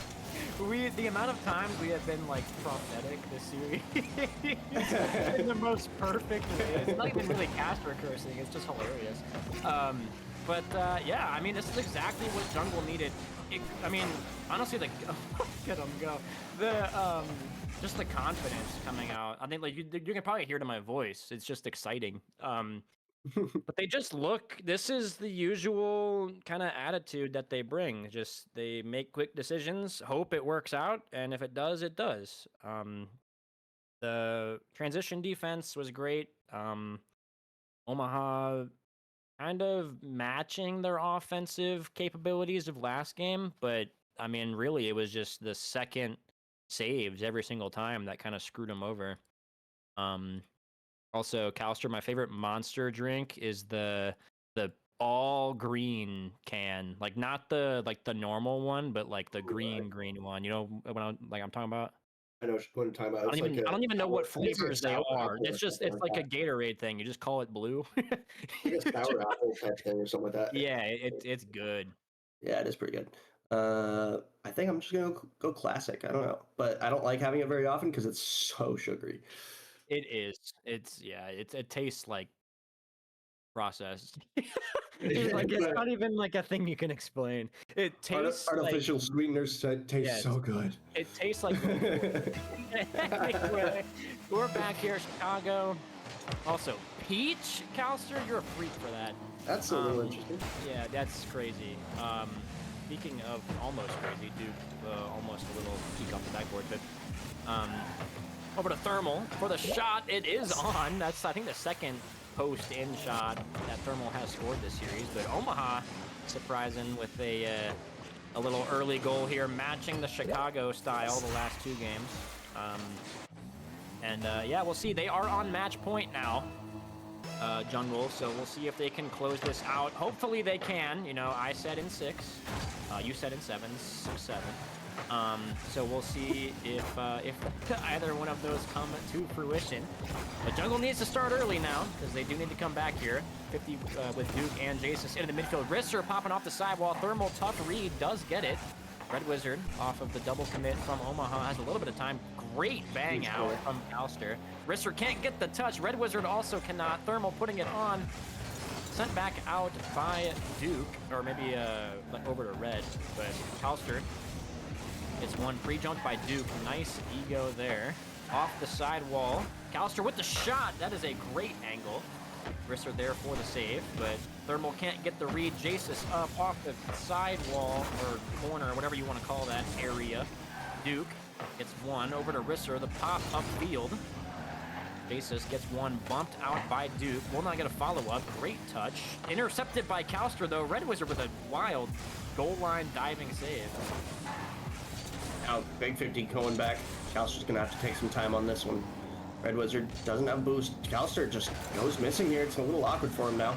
Jasus taking some time. Good control from him. Duke now trying to get one for it, but really just quickly intercepted by a Buffalo. Red Wizard now gets dunked out. Oh my goodness, Calster just out of nowhere. Red Wizard, I don't think expected that challenge as it happened, and Calster was able to get that one through. Yeah, I mean, it looked like he tried to just kind of flick it over him, but unfortunately that didn't happen, and Calster just, I mean, egoed him off the 50. It was almost like a little pass. There wasn't even really any contact made, but Risser off the kickoff to Red Wizard. This is on, but trivial save for Thermal. Up to Jasus now. It's one little aerial play, gets two. Jasus is really liking those, the air dribbles in the Chicago half here. Calster with the slow play, gets one, gets two, but Risser does get a hand up on it. Calster, Duke for the intercept, not enough, does get a shot off. Duke there for the save, though. This is awkward for Thermal, does get a touch. Risser, nice little pinch off the backboard, actually a perfect pinch off the backboard. Risser gets another touch midfield. Can Red Wizard get the bump on Calster? He can't. It might not matter, though. Duke with the shot. Calster with the save. And, I mentioned last game that I thought Calster not fell off, but, wasn't performing the exact same way he was in the first two games. But he has really stepped it back up here on this Chicago match point. So we'll see if he can hit some clips for us. Agreed, and I want to keep glazing Jasus. I think he's still been just playing so well. Really all three. Thermal's been playing great too. Buffalo have just really stepped up their game. Like, I feel like they're in control right now. And I feel like overall this series, I still would say they've looked like the better team, even though they've lost more than they've won. Yeah. I would still say they've looked more in control. And here's another one for Calster. It's just all's right in the middle. It's kind of just a easy shot for him. Yeah, I mean, they're just abusing the, I don't know if you want to call that a pass, kind of a mistouch by Red, but either way, they have a second man there, which is really all you need to capitalize. That's been kind of the deciding factor on the offensive pushes for both of these teams, is one of them has had a consistent second man, and the other one has been free jumping him. And it shows. We said it before. A close second man, infield passing, or just waiting for something to go wrong is the best way to score in Rocket League. You don't need to do fancy things to score. Look at Stewie. So it's That's a wild play. I couldn't help it. I don't even think Stewie's watching. But Jasus making this 4-0 here. Very, very difficult comeback here for Jungle. We will most likely be going to 7. I'm going to keep talking out of the possibility that I cast or curse this. Looking at the scoreboard quickly, or just overall performance, I haven't really seen much of anything coming out of... He almost gets a nasty dunk. Coming out of Risser in this game compared to the other ones, but maybe he's just playing around. I don't really know what he's doing. That's almost a shot coming out from Red. It is off the crossbar, though, or the backboard, more accurately. Jace is popping upfield. Red gets one. Jungle do need to score 4 goals in 45 seconds if they want to have a shot at this. Make it 5 by Jasus. And Omaha's definitely secure in this one. Yeah, we won't be going to 7 here. And maybe they'll think about a timeout. It sounds like probably not. They probably Not this one. They kind of just want to get this thing over with, it seems like. But Calster gonna try to get another one on the board here. Why not? For Buffalo, keep the ball rolling. And they're I'm sure also wanting to end the streak that Jungle have right now. If they can take down the team that has won the last 3 major teams or majors in general, then who can really stop them? You know. We will see. I don't even know if that other game is being played. I would assume not. and It's not. hope it isn't. It is not. Oh man, Nope. that might get interesting. I think someone had to have something going on with a show or something. I don't really know. But 50 off the corner, 5-1 here. Oh please. You should hear me in AK cast. Off the sidewall now, Risser. Calster popping it into the midfield. Red is up. Yeah, I mean, I will say the games that Omaha have won have been dominant. Like, Yeah. you said it earlier, I do think that right now they are the better team in this series. They're just, the consistency's there. They seem to be more kind of not mentally locked, but just focused on overall team play instead of kind of just wildly throwing your car around. But I mean, they're doing it well. Basically, they have this midfield pressure that's not really easy to stop, and it's honestly, I don't know how they're not higher in the standings. I'm not going to lie to you looking at this. But we'll see if they can lock in here. We are going. Who said, was that Calster that said TFT? Get out of here, bro. He was saying that he doesn't know what's going on because he plays TFT. Oh, I see. I alt tab for 1 second and we start talking about League. But yeah, game 7 here. We are going to Champions Field, even though this is not the championship. We will see who will be making. This is for grands, no? Yeah, this is qualified for grants. I always forget how many there are in the bracket. Yes, 8 teams, so this is for the grand spot here. Duke get 1, get 2. Over to the right now, Thermal, a little bit awkward, does like to loop back around for the touch. Duke now 50 off the sidewall. Will anyone be up for Omaha? Calster is not the best touch, but a controlling one nonetheless. Jasis getting 1 picked off by Red Wizard. Kills a man. Risser off the sidewall. Over to the opposite sidewall. Thermal, they really like the sidewall this game. We'll just float here. Jasis popping it past Risser. Red Wizard there for the touch. Gonna try to collect this. Can't do it. Is this on a drop down, bar down Calster goal? I feel like this is very reminiscent of the beginning of the last game where Red Wizard tries to control the ball, just loses it a little bit, and Calster dunks him out. Another one eerily similar, giving Buffalo the lead this time. Yeah, that is a heads up look. That was basically the exact same thing, just opposite side of the field.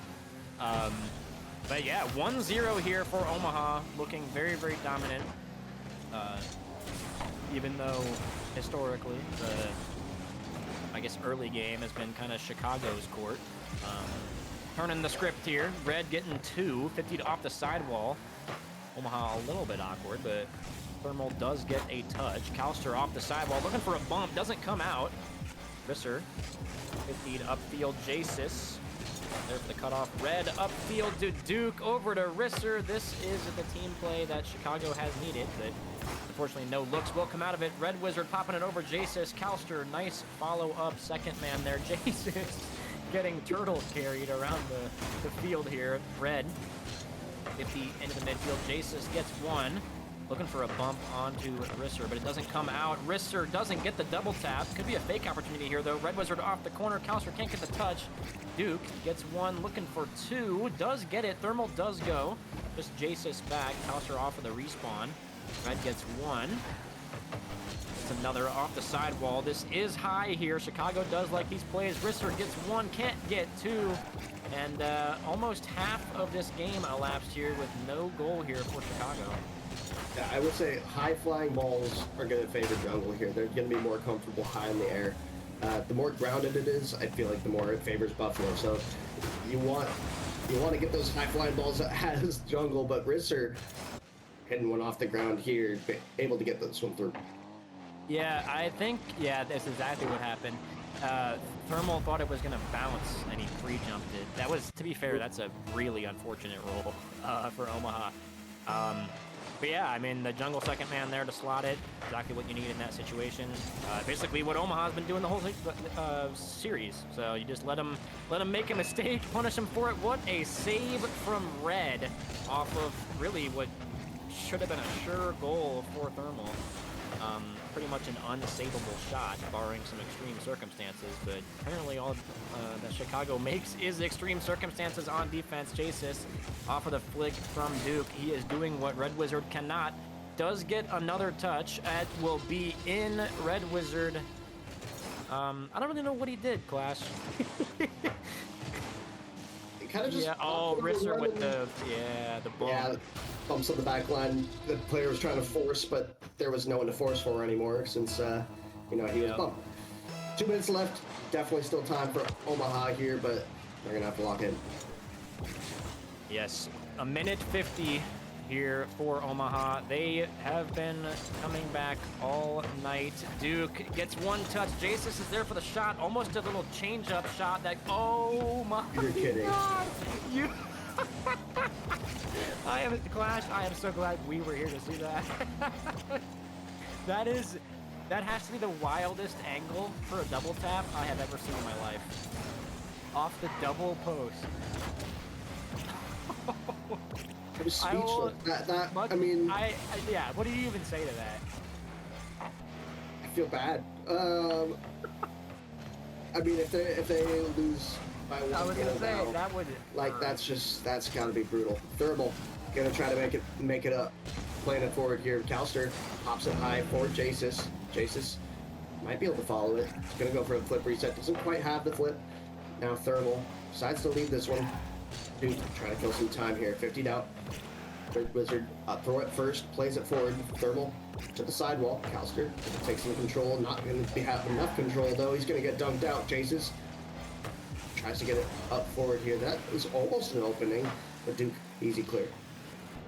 Yeah, Jungle, similar to the first two games, honestly, much more controlled play, which I actually recommended that they stopped earlier because Omaha had these crazy midfield cuts and just were pressuring everything. But they've kind of stopped doing that. Jungle has time with the ball and they are able to have it because no one really pushes from Omaha. And 8 seconds left here. Omaha does need to find a last-second goal here if they want to continue this series. Risser gets one, gets two, the reset over. Red Wizard tries to get a shot off. It won't go, but it doesn't matter. Jungle will take it in 7. You were right, man. As much as I hate to say it out loud. Yeah, you're the GM of that team, though, so it's really still better for you. Maybe you should be. I mean, with that prediction knowledge, you know what I mean? So. But yeah, Jungle able to take it down. One of those top 2 teams remaining in the standings, able to make it to the finals. We'll see if they get joined by the other one here shortly. But yeah, Buffalo played a really good series, very team play. Jungle, it kind of looked like they were screwing around a little bit, but they were able to lock in, able to get that win. And really all season, they've just been looking so dominant. Yeah, honestly, I feel like half the time, really this is any Jungle roster, but half the time I watch a game, granted there weren't many Rising Star streams, or like my team was on stream, but like I'll watch it and the game will end, and then I just sit there and I'm like, what was any of that? like there's pre-jumps, there's goals that I didn't even think were going to be possible to occur just off of bump plays. it's just all manner of depravity. And like we mentioned, that game was, I mean, both those teams were already locked. It's just for the, the seed number. Because what, top 2 seeds pick their groups, I think, for Up to LAN. Is seeds that how pick it groups. works?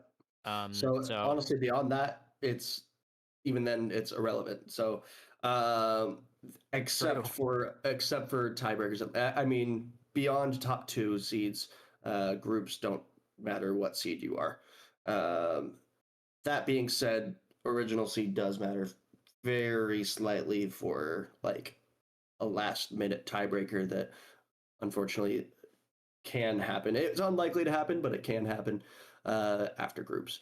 That I got punished on that one that is time true. a couple seasons ago. But yeah, so seed does still matter going into it. So it's not like these games are irrelevant. Speaking of ties, was it Rising Star that had that 3-way tiebreaker that was broken by series score? It was like I think it was Rochester. Yeah. But Yeah. after last Series night, there score was a and then game 3-way day. tie for Yeah. that 8 spot, which is Yeah. crazy. So yeah, the top seed was going to be Rochester that qualified through, and then the next 2 were broken by game diff. Not that the next 2 mattered, I think, if I'm not mistaken. Yeah, the next 2 were Atlas and No, it Mahler, didn't. 9th and 10th seed. Though Atlas technically would be 9th, Mahler's 10th, due to game difference. But yes, originally series was the tiebreaker there. But let's go and transition really quick into this break so we can get into this next series as soon as possible because they've been waiting for a while. But Midgie and Rhythm, after this break, any closing thoughts on this last series, real quick? Go Jungle. Go Jungle. See you guys shortly.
All right.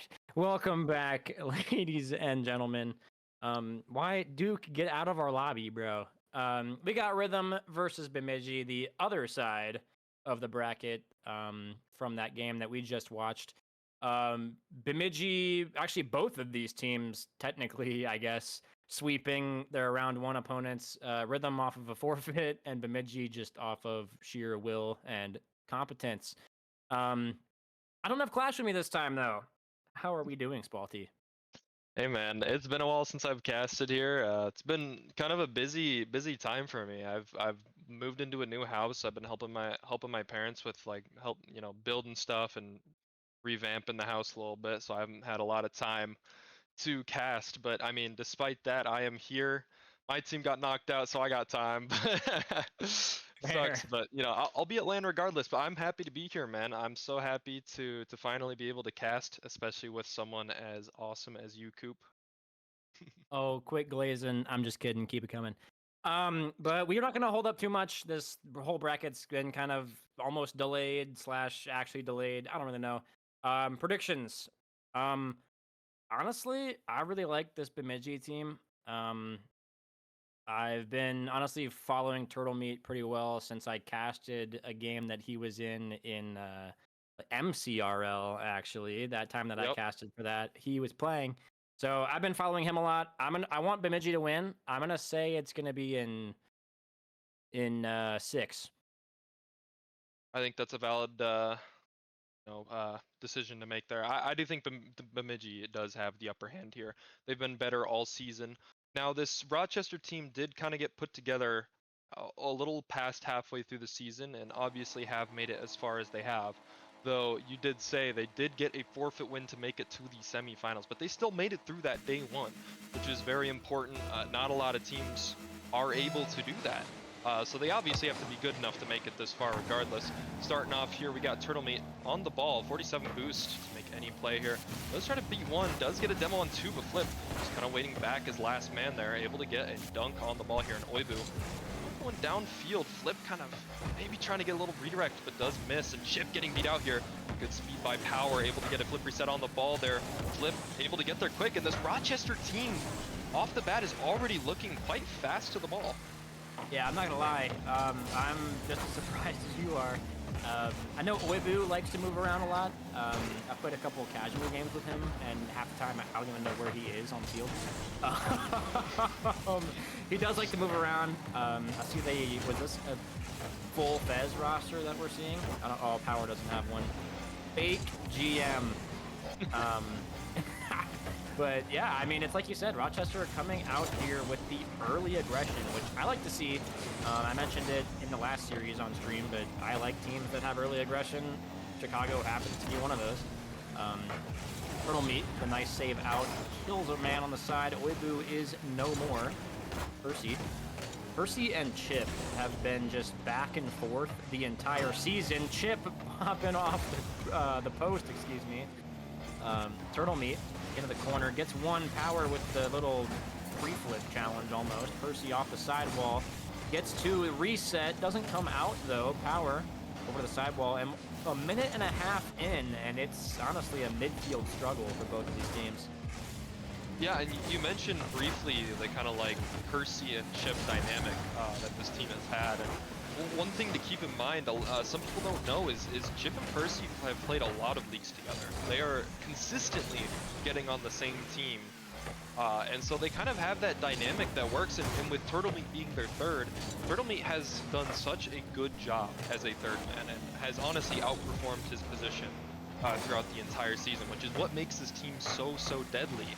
You got Chip and Percy together with a great third man to kind of solidify the team, and that is why they've been number one. However, if they want to stay number one, they do need to get this win here today. And another thing to keep in mind too is Minneapolis.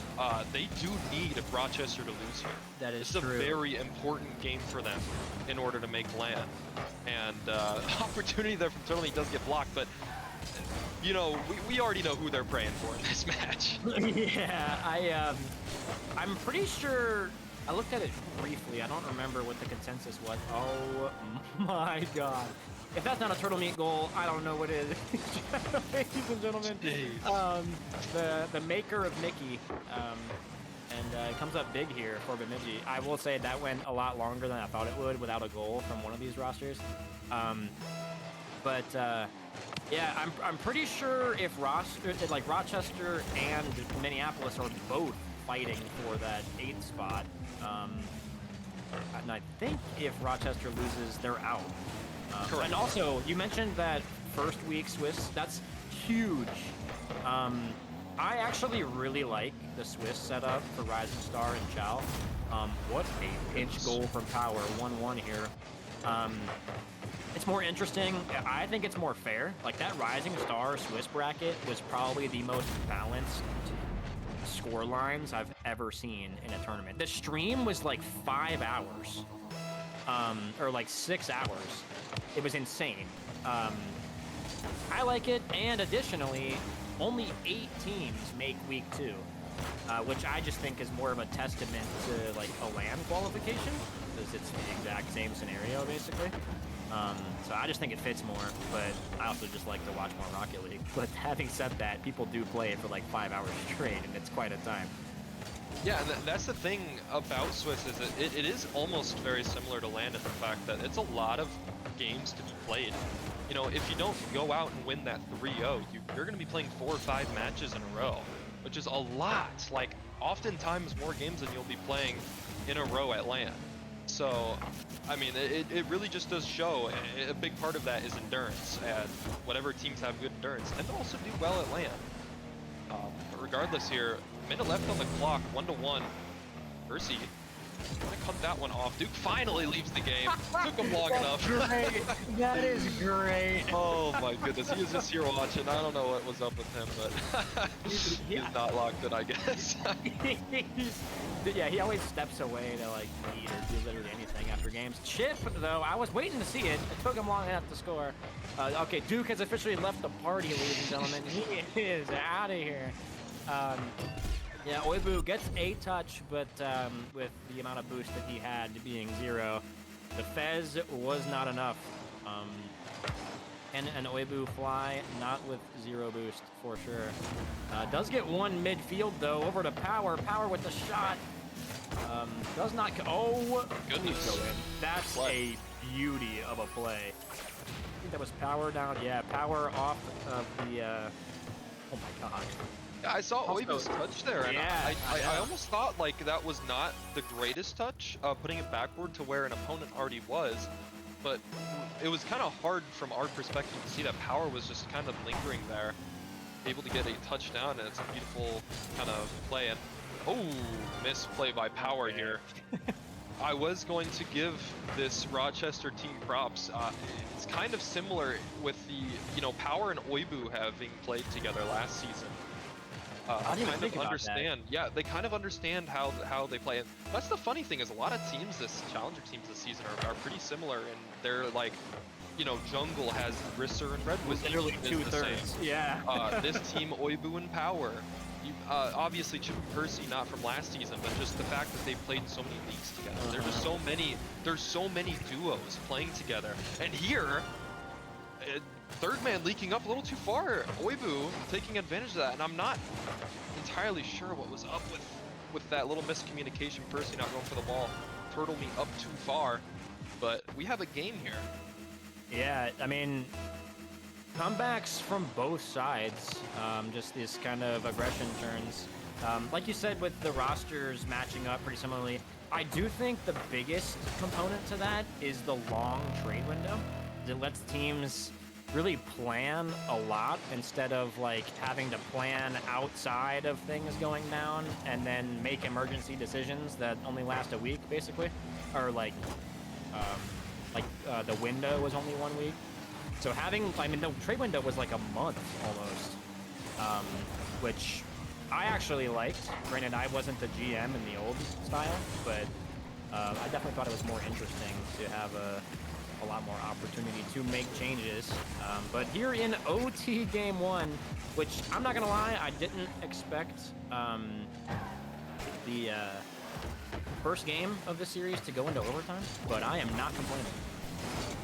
good content to start off, kind of exceeding expectations as Rochester team staying in this. Both teams kind of making a lot of mistakes, which other teams are good enough to capitalize from. That could have been an opportunity there. Percy shooting a little too high. Now Turtle Meat looking around trying to keep that ball in, but nobody on his team has enough boost or is in a good enough position to go for that ball. And now, beautiful demo. Turtle Meat gives Chip a little bit of time going for a ground double. Does have a lot of space here. Surprisingly, does get a dunk. Percy able to keep that ball in. Oibu does get a touch on that ball, but Chip getting the dunk. Turtle Meat keeping it in, and there are 2 Rochester players flying by. And all the Rochester players are also just kind of low boost here as the pressure stays on. Yeah, this is turning into a really awkward game. There's, I don't know, just sporadic challenges. Like you mentioned, I was surprised Chip had that much time with the ball before someone challenged, especially Chip, who has basically ran the Challenger this season. But coming out here, more aggression from Bemidji. Will we see a shot from Turtle Meat? This is off the backboard. No boost for Rochester, and Chip will punish them.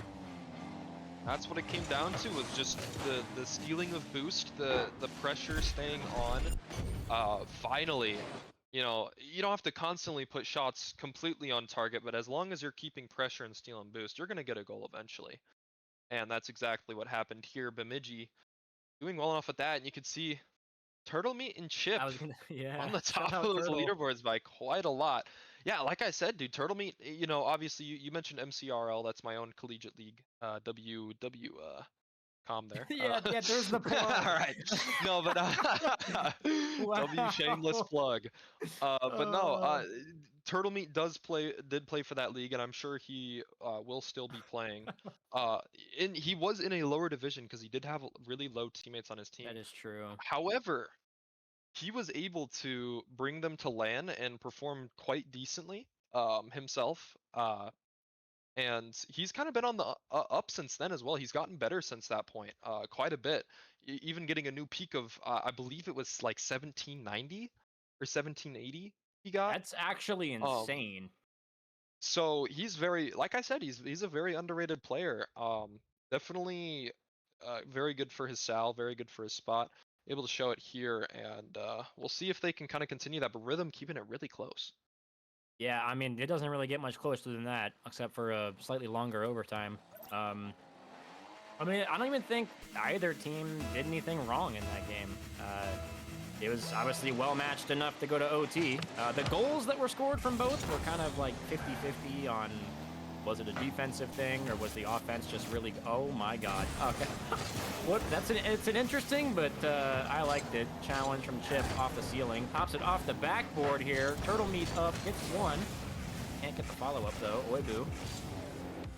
Gets one, looking for a potential fake under Percy. Does get the fake out, but Chip has no boost to follow up the first touch. Power over to Flip off the backboard. Oibu with the fake, kind of awkward turning. Percy can't get the touch. Turtle doesn't get the touch. What is going on? Oibu doesn't get the touch. Just an absolute stalemate here of whiffs. Power over to the sidewall. Chip gets one, gets two. Opts to leave it here for Power to hit. Does get a follow-up touch. This is off target, but Chip will challenge to kill the momentum early. It's two off the side, or excuse me, off the backboard. And Percy gonna clear that out, picked off by Oibu. Over to the midfield, Chip gets the dunk. Oibu, not the best touch. Will we see a jump from Percy? We will. Oibu does get the save over to Power. Already much more offensive here from Bemidji in just over a minute and a half elapsed almost. I mean, kind of a little bit of another goofy game. I feel like both games are kind of goofy so far.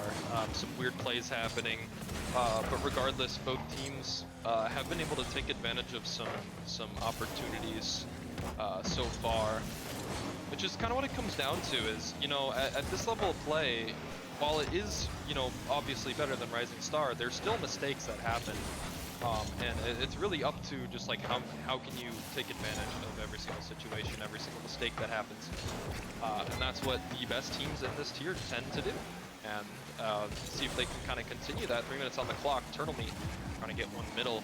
This bounce up off the corner, not threatening enough for Rochester to go for quite yet. As they finally have power, dive off, but Oibu kind of jumping off the backboard, leaving it for Flip. Get it downfield, and Turtle Meat kind of blocking that one off. Percy is trying to get any 50, does think Flip has a touch, but he does not. Chip. Well, you know, one thing about Chip is we mentioned him kind of destroying this tier, right? And I believe he also is one of the players that got a new There peak. it is. And there he Really? is getting a goal. But I believe he almost hit 2K. Jesus. So I mean, this team has 2 players that are under Sal, based on. To be what fair, they he's did rocking the now. child tag with Percy. Yeah. I didn't even think about that. I completely forgot about that. Yeah, I mean, I don't know if. I mean, I don't really know. I don't know if they're just trying to play more conservative, or if Rochester is catching him off guard, or what. Nice play by Chip, popping off the backboard. Trivial angle for Turtle Meat. 2-0 here for Bemidji. This is kind of how I expected game 1 to go. I'm not gonna lie. Just kind of Bemidji offense being unstoppable, like it honestly has been the entire season. Oh my God! Almost a nasty play by Rochester.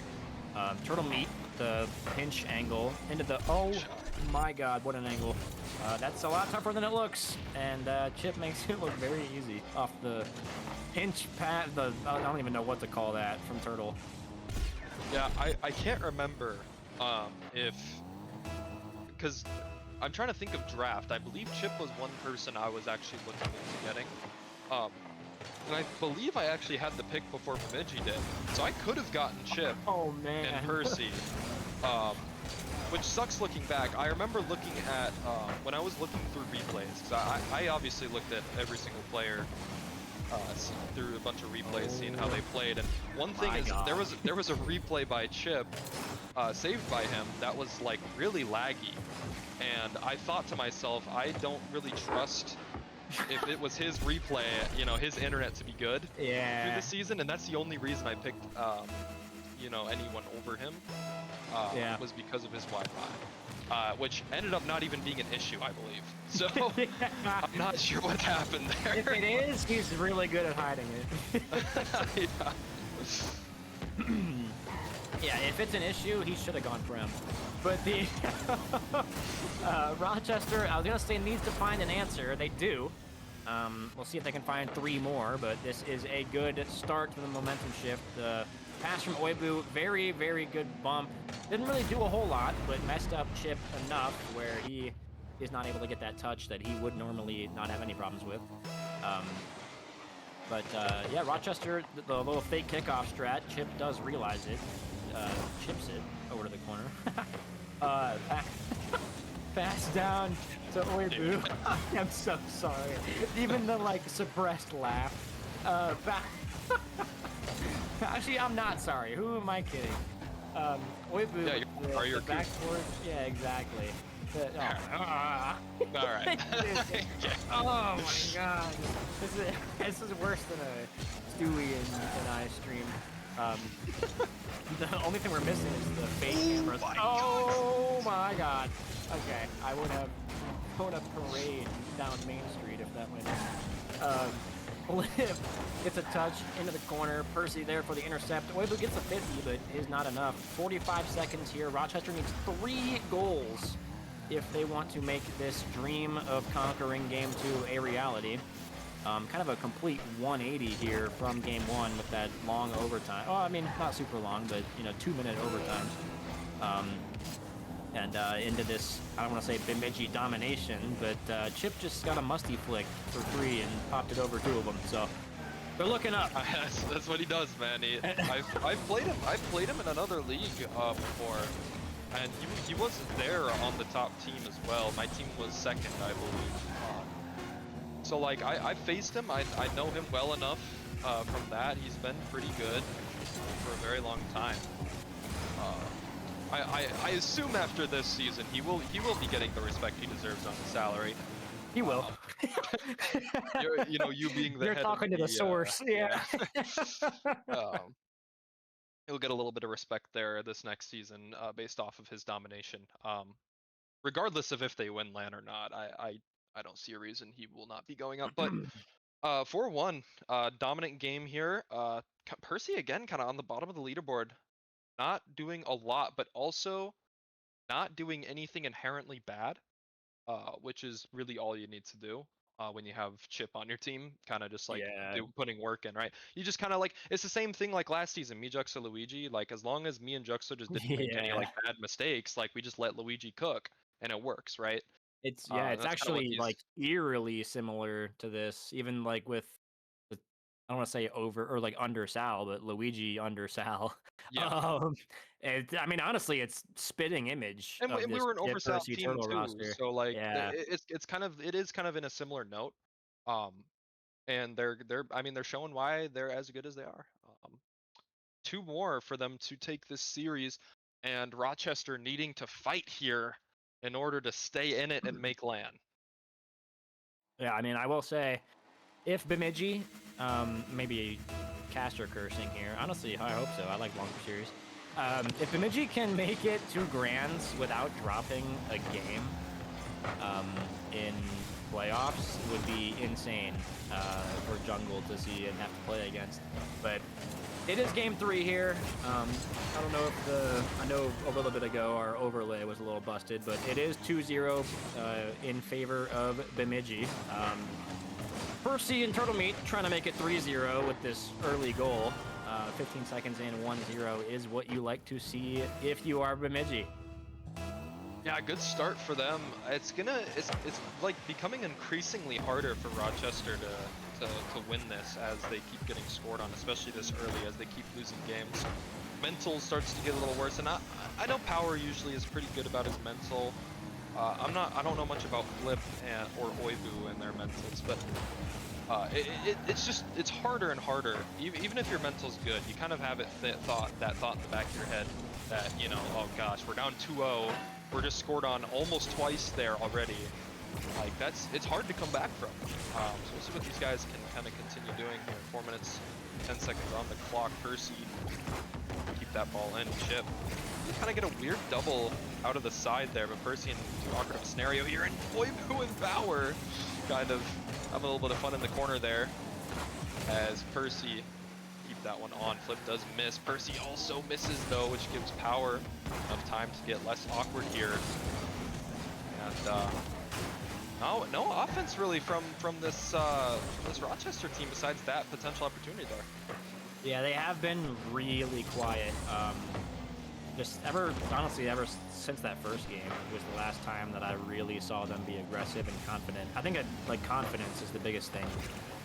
Especially like the reason that first game took so long is because Bemidji couldn't do things in the air because they were instantly challenged in the midfield by Rochester. And that just isn't the case anymore. We saw Chip hit a musty flick at the end of last game and just pop it over 2 of them. And, like, there's no real ego chows coming out from Rochester, and I think it's showing on the scoreboard. But Percy popping it over Oibu. Power is there for the recovery touch. Does get one under Turtle. Flip for a potential shot. It's kind of a change up more so than a shot, but it does get close. Oibu picked off by Chip. Chip is egoed by Flip. I do like to see that coming out from Rochester, be a little more aggressive like I mentioned before. Oibu, 50 with Percy on the sidewall, does get another touch. Chip is pre-jumped. Does get it past one. Flip there. All of Rochester 0 boost now. Doesn't matter though. Flip surprising Bemidji with the challenge and just slotting it.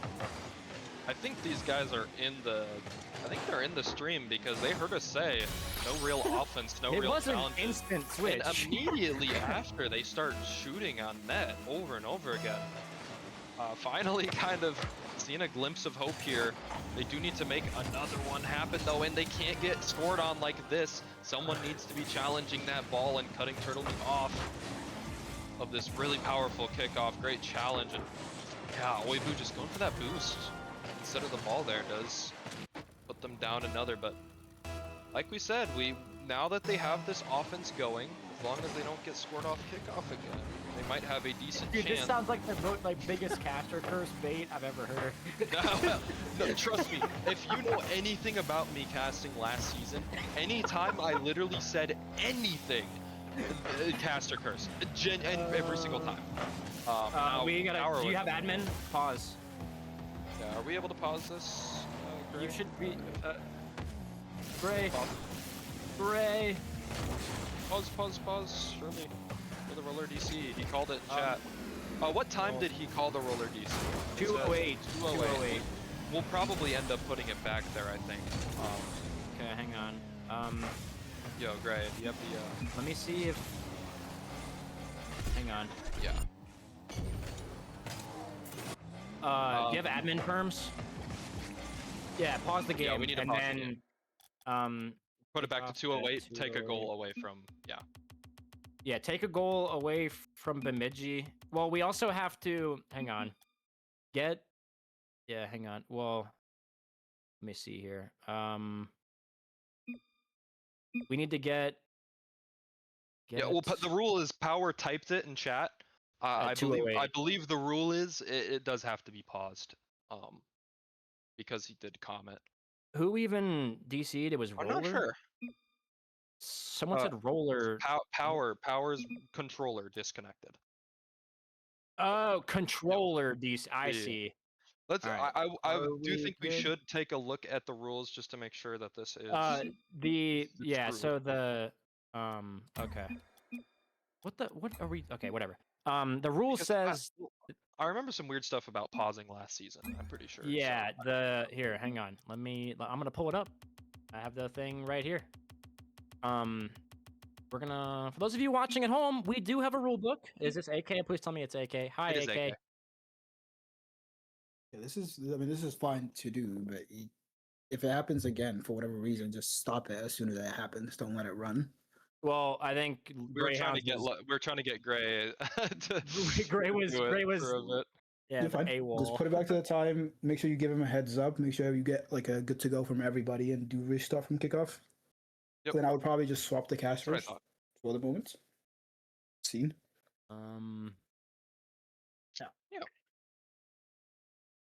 Wow, very interesting. This is wow, position man. to be put in here. This might be, yeah, this might be. I was just about to say it, Turtle Meat. This might be holy ice right here. They are icing this team out right now, trying to get some momentum back. Well, here, we have. There's a time limit. I think it's 5 minutes. I'm gonna look at it. That is true. It is 5 minutes. So he has 5 Yeah, minutes 5 to minutes fix make this. something happen. I'll start it now, I guess, because we just noted it. So. Oh, they're getting 7:42. sub. Okay, cool. We're getting a sub. But they can't sub mid game though. They can sub. That is true. They cannot do Well, that this is. mid-game. Yeah. They cannot do that in the game. So I have to call this game if they're gonna do that.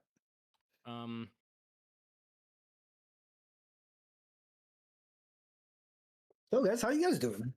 Having fun? Yeah, man. This peak entertainment MCS.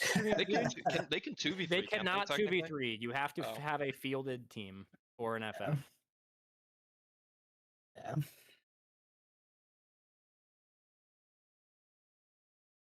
Are Okay. dude, they're just lying to us to get what they want. You see what Power is doing right now? All right, promise. 1-2 at 1-2 at 2:08 from kickoff. Who's that one guy Oh, that? I would just type in there. Is everybody ready? Can I get a Yeah, I'm yes? doing it Just right to now, make I'm sure doing you it. get a yes. Yeah, from everybody, all 6. And then just Yeah, they're good. 4. Dude, W- whatever. Bam is good. All right, go. W casting. Oh my gosh. Well, I'm we're so glad back, it's we're you and back. You're doing this too. Yeah, man. I feel like Yeah, we- peak okay. If you entertainment. remember at LAN last season as well, it was me and K Tool on the cast Oh, day dude. 1, where we were there for an hour before they could get the first game going because of issues. So Yeah, I feel like know, this I was happens to working me the check-in constantly, desk. bro. Oh yeah, it was great. But honestly, I wouldn't be surprised if there were many caster versus in that. Oh, we iced them. Nice job, Power. Hey, You changed the whole series. Jeez, bro. Okay, if this ends up turning around the series and Rochester wins, I would actually like feel so bad for This is like Minneapolis. yeah, it's like a 49ers Super Bowl like lights out moment. You remember that? Those who know, those who know. What year was that?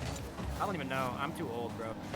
Like, I don't know. Like, I've got 25 of them now, so. Gosh, Power, uncle. what a weird way to describe your age. I've got 25 years. Turtle meat. Trying to get a pass in the field. Flip is there for the cutoff. Hopefully we don't see another DC. Rochester seems to be coming back, so we probably won't see a DC. Power gets one upfield. Chip will jump for it. Nice solid demo coming out from Turtle. As Chip does get a musty once again. Can't go a game without a mustard, apparently. Turtle meat off the sidewall. Flip there for the touch. Doesn't get the strongest touch, but a nice possessive one for Oibu to follow up on. Chip gets the catch. Off the sidewall, excuse me. Straight down to Turtle. Turtle faked out a little bit by the Rochester squad. As Oibu pops off the sidewall. Power putting it upfield. I'm not sure if I like that touch, to be honest, but it does work. Oh my goodness. My goodness. That was What a save, though. heat coming out from Rochester. Almost the other way for the Bemidji push. The aggressiveness from both teams this game has increased tenfold, honestly, in the last, well, coincidentally, since the pause. But Cantier, though, has a mistake my happen. Certainly, God. I almost thought he was going to take that a little too slow, but he does. Oh my goodness. Yeah, a lot of panic out of Rochester there. Totally does put that on. All he needs to do. And now all of a sudden, this potential opportunity we saw to Power about 30 seconds ago, egoing Chip and then getting that ceiling touch, you know, almost kind of bringing light into their team here, does kind of fade away though, as they do need to tie this one up if they want to have even a decent chance. As Chip on 0 is able to flick it up. Turtle Meat just kind of putting this one down. He does not need to score, and he knows it. And now we are going to game 4, 3-0 for Bemidji. It's very dominant. Yeah, I mean, it's just a scary team. I mean, everybody knows, but, you know, seeing it's a whole different thing. I haven't really watched this team. I mean, I've looked at stats, obviously, but my schedule's been pretty hectic. I haven't really had a whole lot of chances to tune into stream. Plus, you know, mono for 4 weeks. Yeah. But, yeah, I mean, they are playing their game and they're playing it well. I don't think we've even seen a scoreboard change up for Bemidji like the whole time, No. basically. It's Yeah, been Turtle Meat Chip and Turtle Meat on the top. by a basically lot. equal, and then Percy sitting third. And it works. I mean, I will also say Rochester has angles. They're just saved every single time by Bemidji. Even the crazy stuff like that ceiling read, or ceiling touch, I guess. But now, I mean, you're on match point. You're on your heels. Additionally, as unfortunate as it is, if Power has another issue like that, they will have to FF the game. But hopefully that doesn't come down to it. You know what's so I believe it would. This is probably Zoms on the boosted take. Did actually mention in chat in majors you can 2v3. He thinks he said You cannot. That is not a thing. that is for sure That is a yes, rule. That is not a thing you can do. You have to have a team at all times. So yeah, they're banking on Power not having any issues here. Regardless, I mean, they still like even if Power doesn't have issues, they need to fight for this. They have a lot to fight for here. So Actually, we'll see what land happens here. contention was fight Yeah, for. whole land contention. This is up to this game for them. They win, they make land. They lose, they don't make land. There is no in between here. As Power does get beat out here. Percy on 0 boost floating. Totally does misread that touch there. Power kind of, oh my goodness, going for a free flip redirect there. Although Chip, no, with time you cannot be giving Chip this much space as he misses the flip reset. Percy just missing the goal here as Turtle Meat as last back is not going to come down. Yeah, I mean, one thing that I've noticed that I think is funny and I do enjoy, because it reminds me of my roster, These teams send the house on off. Oh my god. Oh no. Oh my Dude, gosh, and then I another had a missed. nickel for every time that Rochester Oh my almost God. ridiculously peaked. I'd have 3 nickels, which isn't a lot, but it's weird that it happened that many times. Yeah, and then you saw that other shot come out. Another just flying save to keep it 0-0 here. Yeah, it's kind of a insane game. Rochester definitely fighting back here. Turtle Meat having to make a good save for a pinch. But able to cut him off. 3 minutes and 20 seconds on the clock as Chip tries to take it all the way downfield himself. Just get a good pinch. Oibu almost too far up for that, but a pass to the middle is going to do it. Percy going to put that one away. And Percy, you know, like we said, man, these guys are definitely watching because he heard about being on the bottom of the leaderboard over and over again, and here he is at the top for the time being. Yeah, I mean, trying to close this out here. Oh my gosh, almost an unintentional own goal pool shot from Oibu. Flip last, almost gets bumped by Chip. Power with an open net. This is one thing I talked about earlier of both teams sending the house on offense. This is one of the prices you can pay for doing it. Perfect Chip, I guess, pass from Flip over to Power, just the trivial redirect. And as is tradition in this series, Rochester tying it up. We'll see if it continues to alternate like it has. But Chip gets 2 over to Percy, which is the combo we've seen the whole season. my Another, goodness. oh my god. More postal action here from Bemidji, as Power kind of glues that to his car a little bit more than he would like. Chip into the midfield, Turtle Meat. Gets a 50 over to the opposite side wall. Oh my god. Rochester cannot catch a break with these almost plays. Oibu. Over to Power. This is off target, but very dangerous here for Rochester. Percy just gonna body the defense. Yeah, just a heads up offensive push from Bemidji, the little ego chow. Yeah, and that's one thing that they've been so good at the entire season is their offense. But one thing, when I was building my new team, we actually scrimped this Bemidji team twice. And one thing that we noticed a lot when facing them was they will overcommit on offense a lot. They will push their third man up a little too far, and that is how you're going to be able to beat a team like this. Is just let them play offense, let them push up too far, and make big clears and get goals out of it. And I mean, we've seen a lot of the goals. In fact, probably over half of the goals this series have been that. So I feel like if Bemidji can almost figure out how to contain that third man just a little bit better, they honestly might be a little bit more unstoppable. But who knows? A lot of really good teams this season, regardless. One thing I did want to mention too, kind of a little off topic, but I don't know if you saw the Rising Star, who's made land in Rising Star, but Yeah. just about it is like the most competitive I think it has probably ever been, to be honest. I think all 8 teams have really good chances of potentially winning land. Like they are that good. Oh my. goodness. What? Well, there's nothing in chat. Okay, I was gonna say you don't. Oh, okay. He said it at 10. I didn't see it. And that's kind of this was only cool with Chip. Holy moly. Greyhounds, are you here just in case? Yeah. This Okay, time. perfect. I didn't even see that in time, so that's my fault. But luckily, nothing really came of it. Oibu in the midfield. That would be crazy. 2 DCs. But Power off to the sidewall. Oibu gonna pinch that. Percy almost reads it perfectly, but just goes a little bit too high. Flip with a shot. Chip there for the save, but there will be a secondary one incoming pass over to Oibu from Power. Doesn't connect. Flip trying to put it on. Doesn't connect. Great play, Power, though. please. And he's able to slot it. 2-0, or excuse me, 2-0. 2-2 here for Rochester. And they need that. Turtle Meat says they're fine, so we'll play it out as if I mean we were never taking that goal back. Yeah. But, I think Flip yeah, I mean, feels bad because they kind of got away with the no goal there, but all of a sudden the other team does get unfortunately scored on, and no compensation for them. But yeah, 15 seconds left. Oh, good redirect. Oibu though, I mean, Oibu, he was like this last season. He tends to play super defensive, so he's back for that every time. This is true. We'll see if we have another OT here in game 4. We do.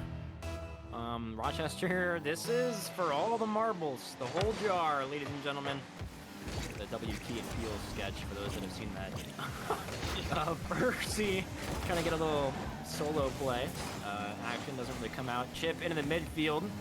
Oh my gosh, what a ridiculous pinch. This is on target. Percy will get a touch. Not the greatest, as Flip does have a little bit of time, but he opts to just take the shot. W quick chat. Flip gets a touch over to the sidewall. Looking for 2. Doesn't come out. Power gets 1. Not the greatest touch, but a nice chip up to Oibu. Keep on saying Chip's name unintentionally. Percy off of the Rochester corner. Great read by Flip, making Turtle Meat a little bit uncomfortable. Percy gonna bail on this one as well. Turtle Meat 50 with Oibu into the midfield. This is high in favor of Bemidji. Similar to that jungle game, I do think that Bemidji has a serious advantage in the air. Air mentioned. So we'll see if, oh my god, what a double free jump from Rochester. 50 comes out, pinched upfield.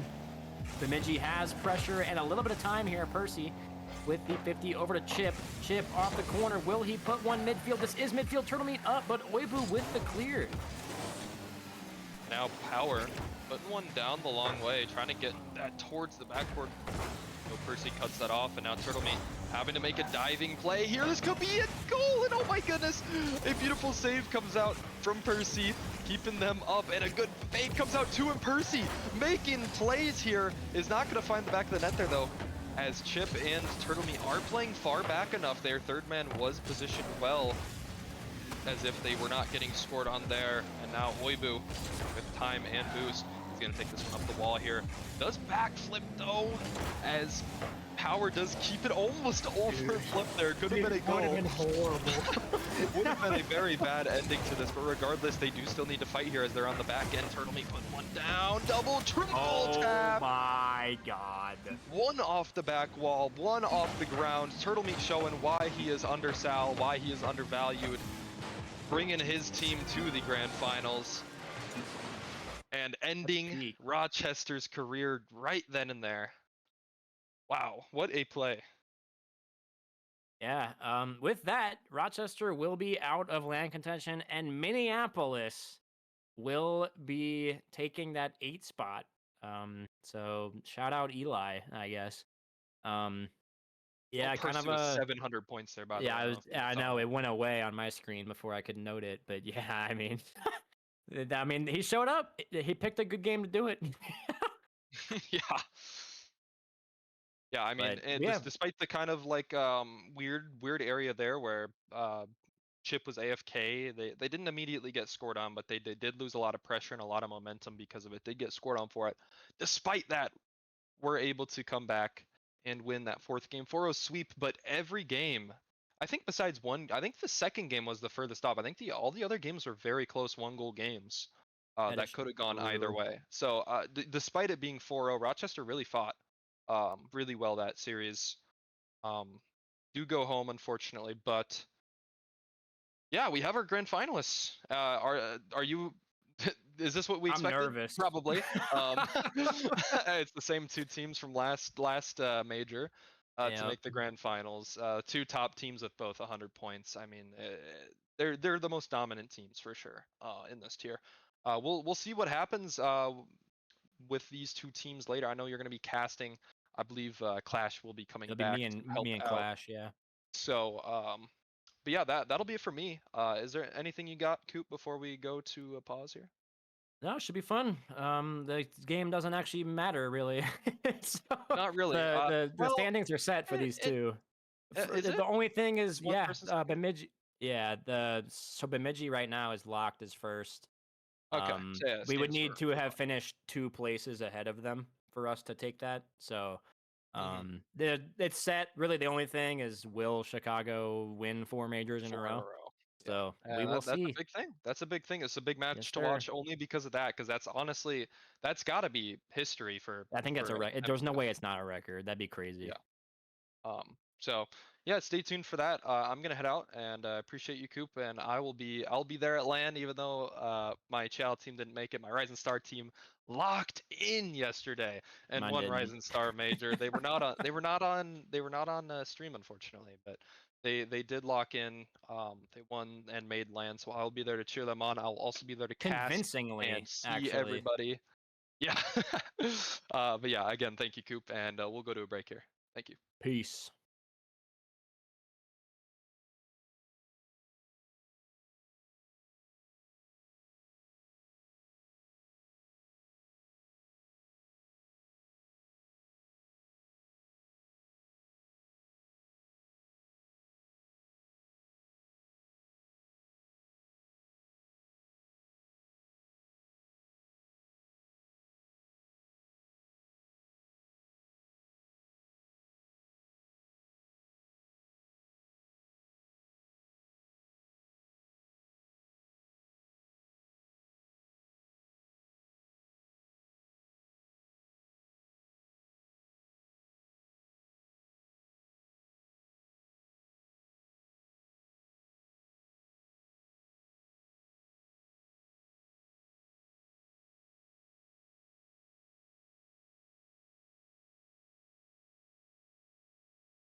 Welcome back. We are here with myself, as is tradition on these streams at this point, and Mr. Greyhounds, the man behind the streaming and the pausing and all of that, is finally on the desk with me. I think this is the first time we've casted together, I at believe least it with you and Cam. is. I don't recall this ever occurring, so must be. But we've got grand finals here. Obviously Chow, with Jungle versus the Bemidji Lumberjacks, that have not dropped a game through playoffs. 4-0 sweeps against Duluth, I think, and then this last Rochester game. So pretty gnarly performance from Bemidji, but this is definitely the challenger matchup. 100%. I mean, one thing to note is that Bemidji are still warm. Chicago has not played in an hour.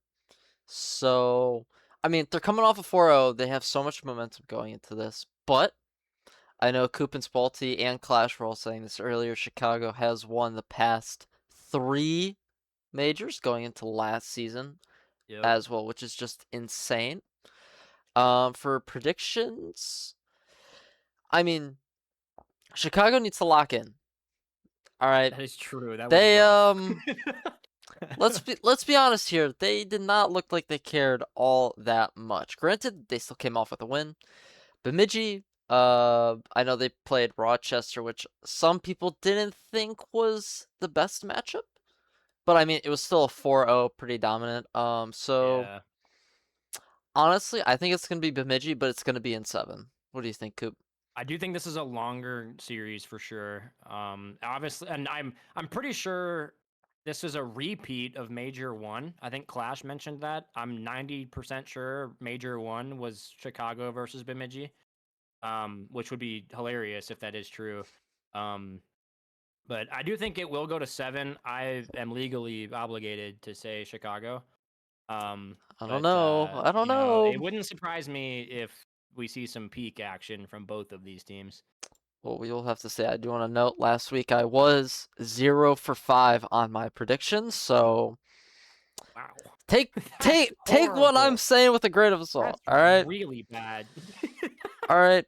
I'm not too sure, but we're jumping in here. Let's see if. Oh my God! Look at the glowing scoreboard. This is a feature. I guess it's like part of the ball right, like title or whatever that they're using. Oh, I have absolutely no idea. I'm not a degenerate like Coop is. Hey. All right. We're all degens.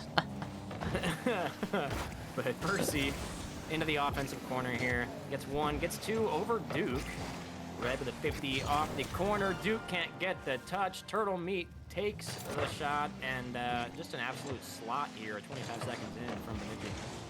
Yeah, let's see if they can keep it up here. Sorry, I'm getting cams up so we could see some beautiful faces. It's just Turtle Meat right now. We're going. He was kind of popping off in cams in their last series, just having a blast. Love to see that. Always love when players have their cams on. It's just more like, interactive, engaging. Oh, 100%. I've been known to do really stupid things on cams after goals. So, Duke, little touch by Turtle Meat actually into the midfield chip. Intercepted by Risser. I do like to see that. One thing that worked really well for Rochester, honestly, that was a closer series than it appears on paper. But really those longer games, Rochester just shut down the midfield for Bemidji. And I think if Jungle can do that, with the, I don't want to say more promising roster, but obviously better season performance and major action, maybe he can get the dub over this 8-0 Bemidji playoff team. Percy, though, getting a nasty double touch off the corner. Duke gets 1, gets 2. A little bit of a slow play, 50 into the midfield, all the way into the jungle corner. Red Wizard can't get the touch. Risser will need to support. 50 coming out. Chip gets 1 over to midfield. No one is there for the follow-up. Kind of surprising, honestly. The Bemidji follow-ups were pretty crazy in that last series. Risser A little bit of a slow play. I like that action coming out. Gets one, gets two. Chip and Percy playing patiently. And yeah, honestly, 2 minutes in, this is looking like all kinds of Bemidji play. Yeah, 100%. Looks like Turtlemeat's still trying to take this up. It's shut down by Rizzer, giving the save, but it's back in the possession of Percy. Can't quite get it mid, but he gets a good bump on the second man. Chip gets the clear in mid. Turtlemeat not quite ready for such a bomb up the back wall. Let's see. Percy with the pre-jump. Can he get the shot bottom corner? No, he cannot. It's off. Rizzer was there. Anyways, perfectly positioned for a save. Red Wizard barely able to get another save here. Can Bemidji keep up the pressure? Turtlemeat's on 0 boost, still trying to find it to his teammate Percy. He finds the boost. Can he keep up the momentum for his team? Trying to pick it past one, but can't quite get it there. Chip is bumped down, shutting down their offensive play. And one thing that Clash and I mentioned in that last stream series was this Bemidji offensive kind of, not overexertion, but very common for them to send the house on offense, and that works. But if it doesn't, you have no one back. And I know that this roster really likes to play boomer ball, but do you think it is imperative that Bemidji does maintain structure on that third man? Because if they do let Jungle get a solid clear out, it's not going to be looking great for their defense. Duke almost getting a little solo play action. Sent back out. Red Wizard will pop off the sidewall. Someone needs to go up here. Chip has been hitting clips all night. This is, oh my gosh, almost another goal from Bemidji, but Duke there for the save. 1.5 minutes though. Jungle needs to find an answer. Currently shut out. Chip gets one off the backboard. Risser with a nice clear Turtlemeat. Bit of an awkward touch, but does hit it perfectly. Duke off the sidewall. Percy there early. Gets one midfield. Chip there for the shot. Risser with the save. Chicago defense coming in clutch here with these saves. Red Wizard and Duke, a little bit of a double commit. 1 minute left here. Chicago needs to send the house offensively if they want to come back in this game one. I mean, there's just so much pressure by Bemidji, and it doesn't matter. As soon as I say that Chicago puts the pressure on, they find a goal. Looks like Duke was able to find it in the back of the net, barely getting it past Chip to tie the game up.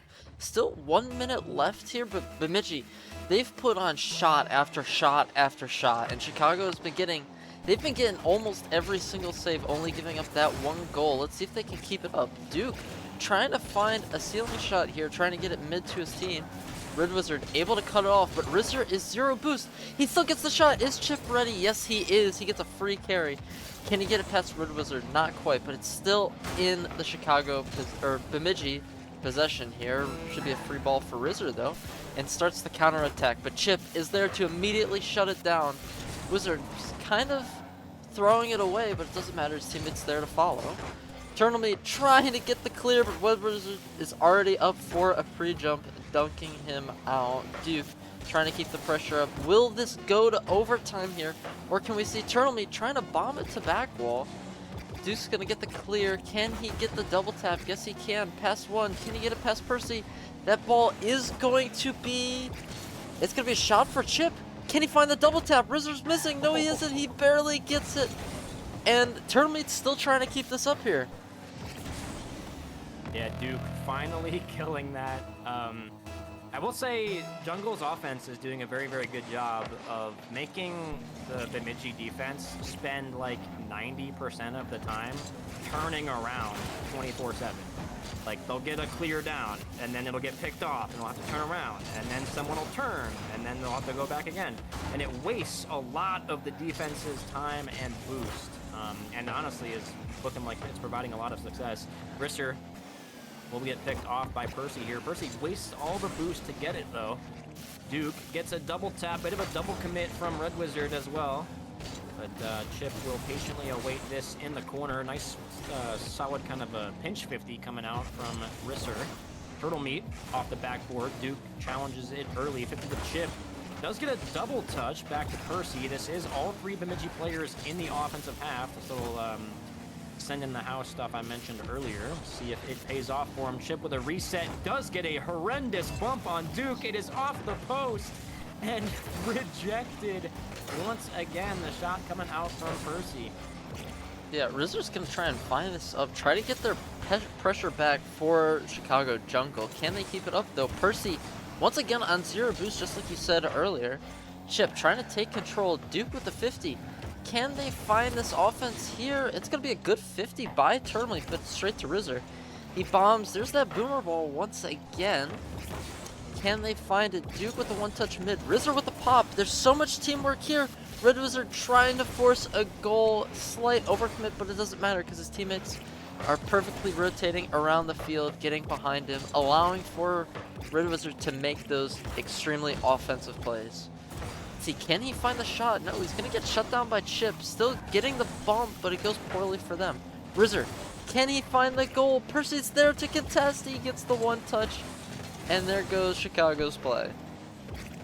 Not gonna lie, this might be one of the best teams for Chicago's play style to play against. Like, this Chow roster loves free jumps. And it's, honestly, the rest of these games, it has not worked for them. They've played a lot of teams that like to maintain possession and do infield passing, ground plays, really just, you know, fundamental, solid Rocket League. And Bemidji doesn't really do that. They go for these kind of flashy bumps or these solo plays, and it opens up the door to intercept them a lot in the air.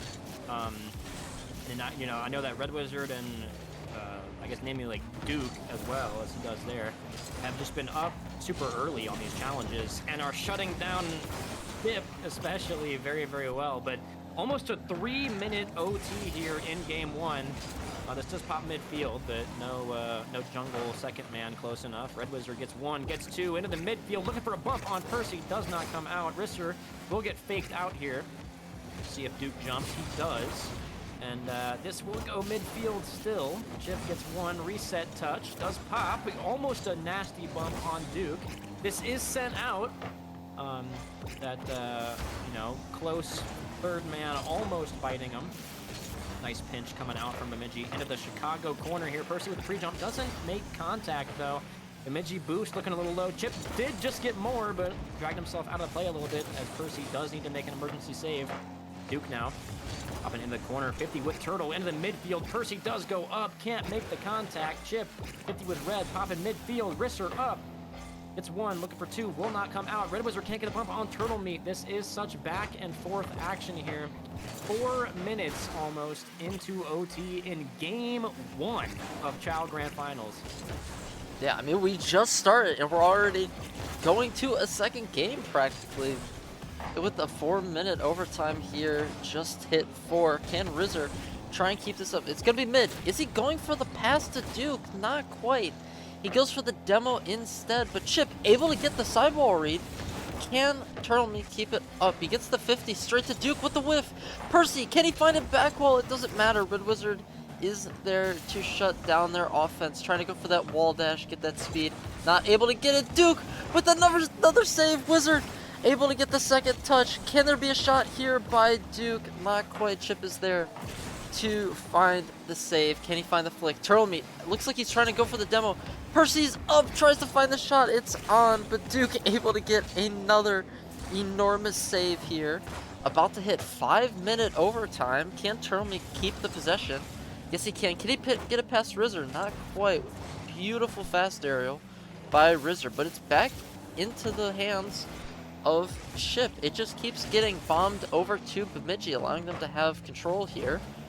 Percy gets the one touch straight to Rizzer. It's looking like boomer ball again. Can he find the shot? Not quite. It's going to be the Turtle Meat. It's back over mid. Chip trying to get the clear. It's a throwaway, but Turtle Meat finds the shot. Wizard throws it away, and it's going to be back in the hands of Percy.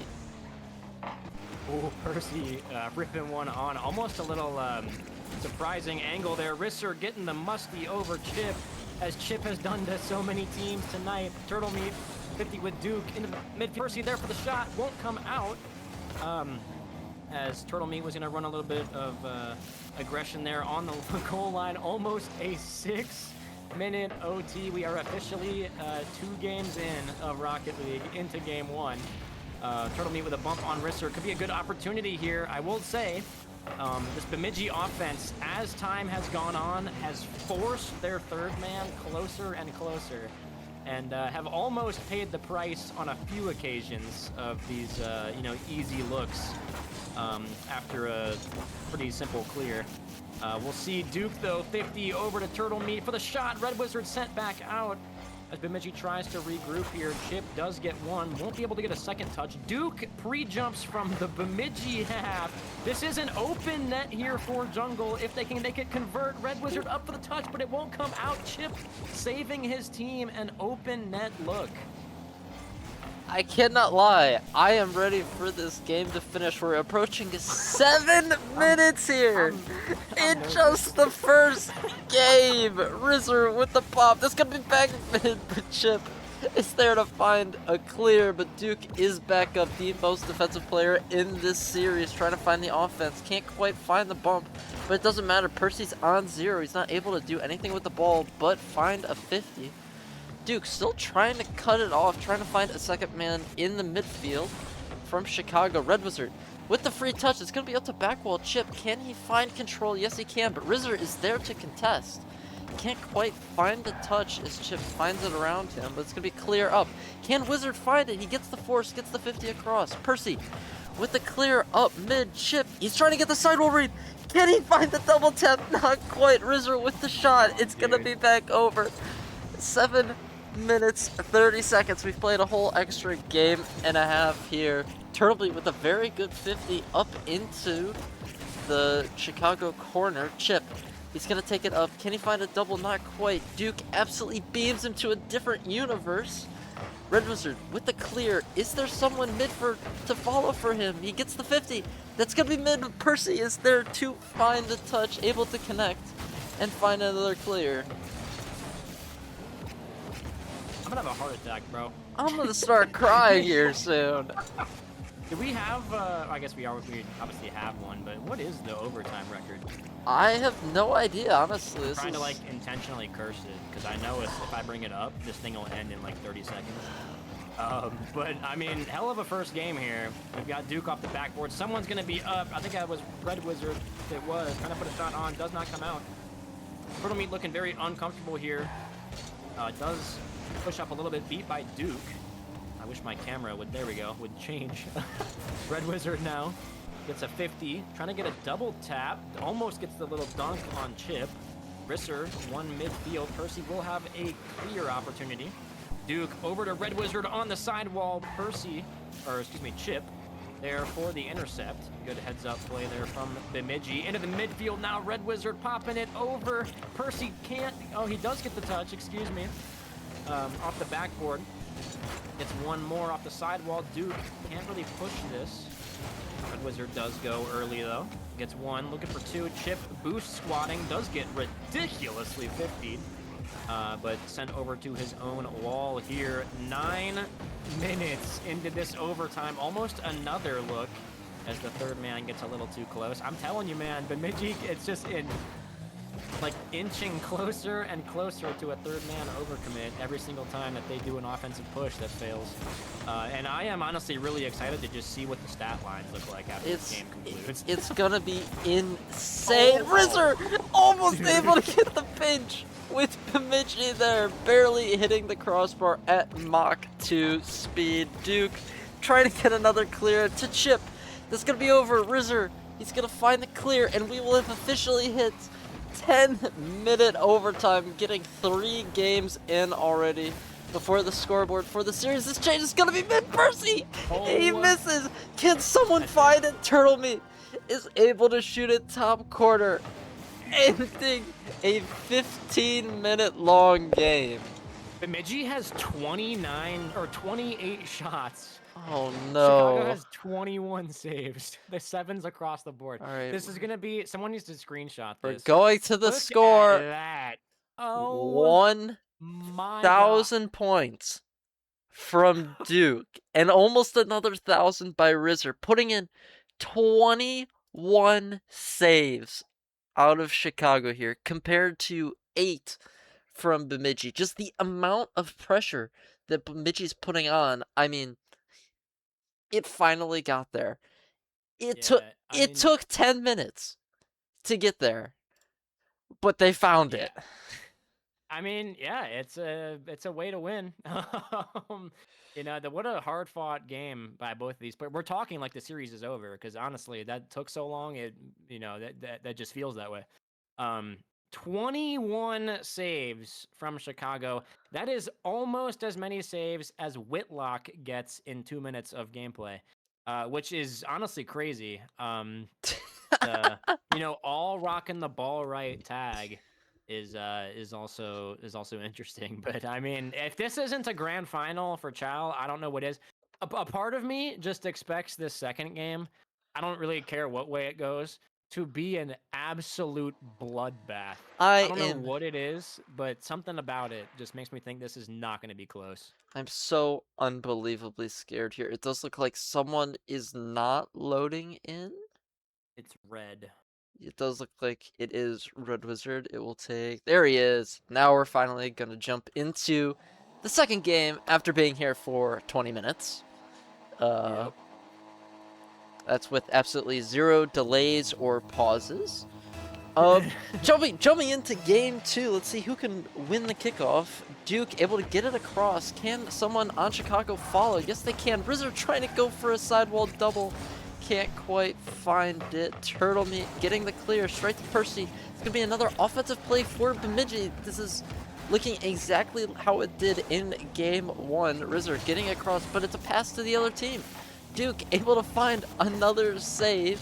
Rizzer, can he find the clear? Yes, he can. Pass Chip, but it's straight to Turtle Meat. It's going to be back mid, and Red Wizard and Rizzer with the clear. Say I am curious to see. I don't even know what Jungle did in the off time.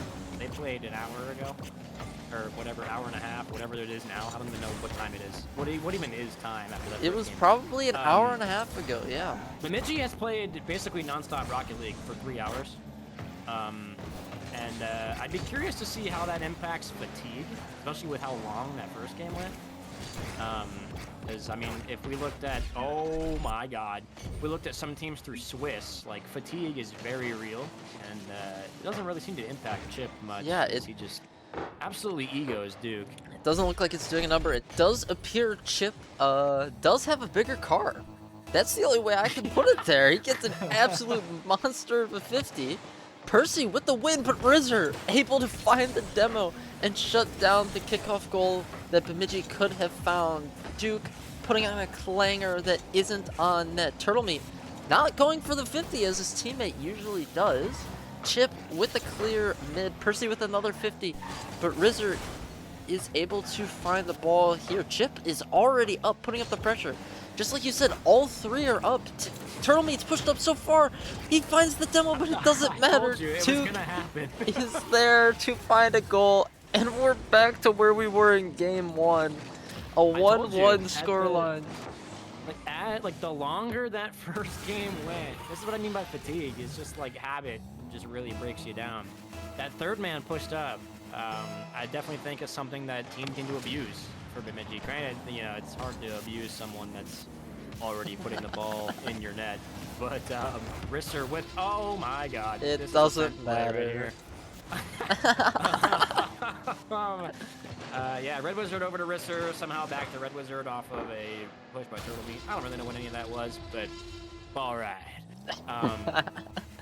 But yeah, I mean, like I said, this angle that a lot of teams, Rochester did a great job of abusing it and pushing that angle.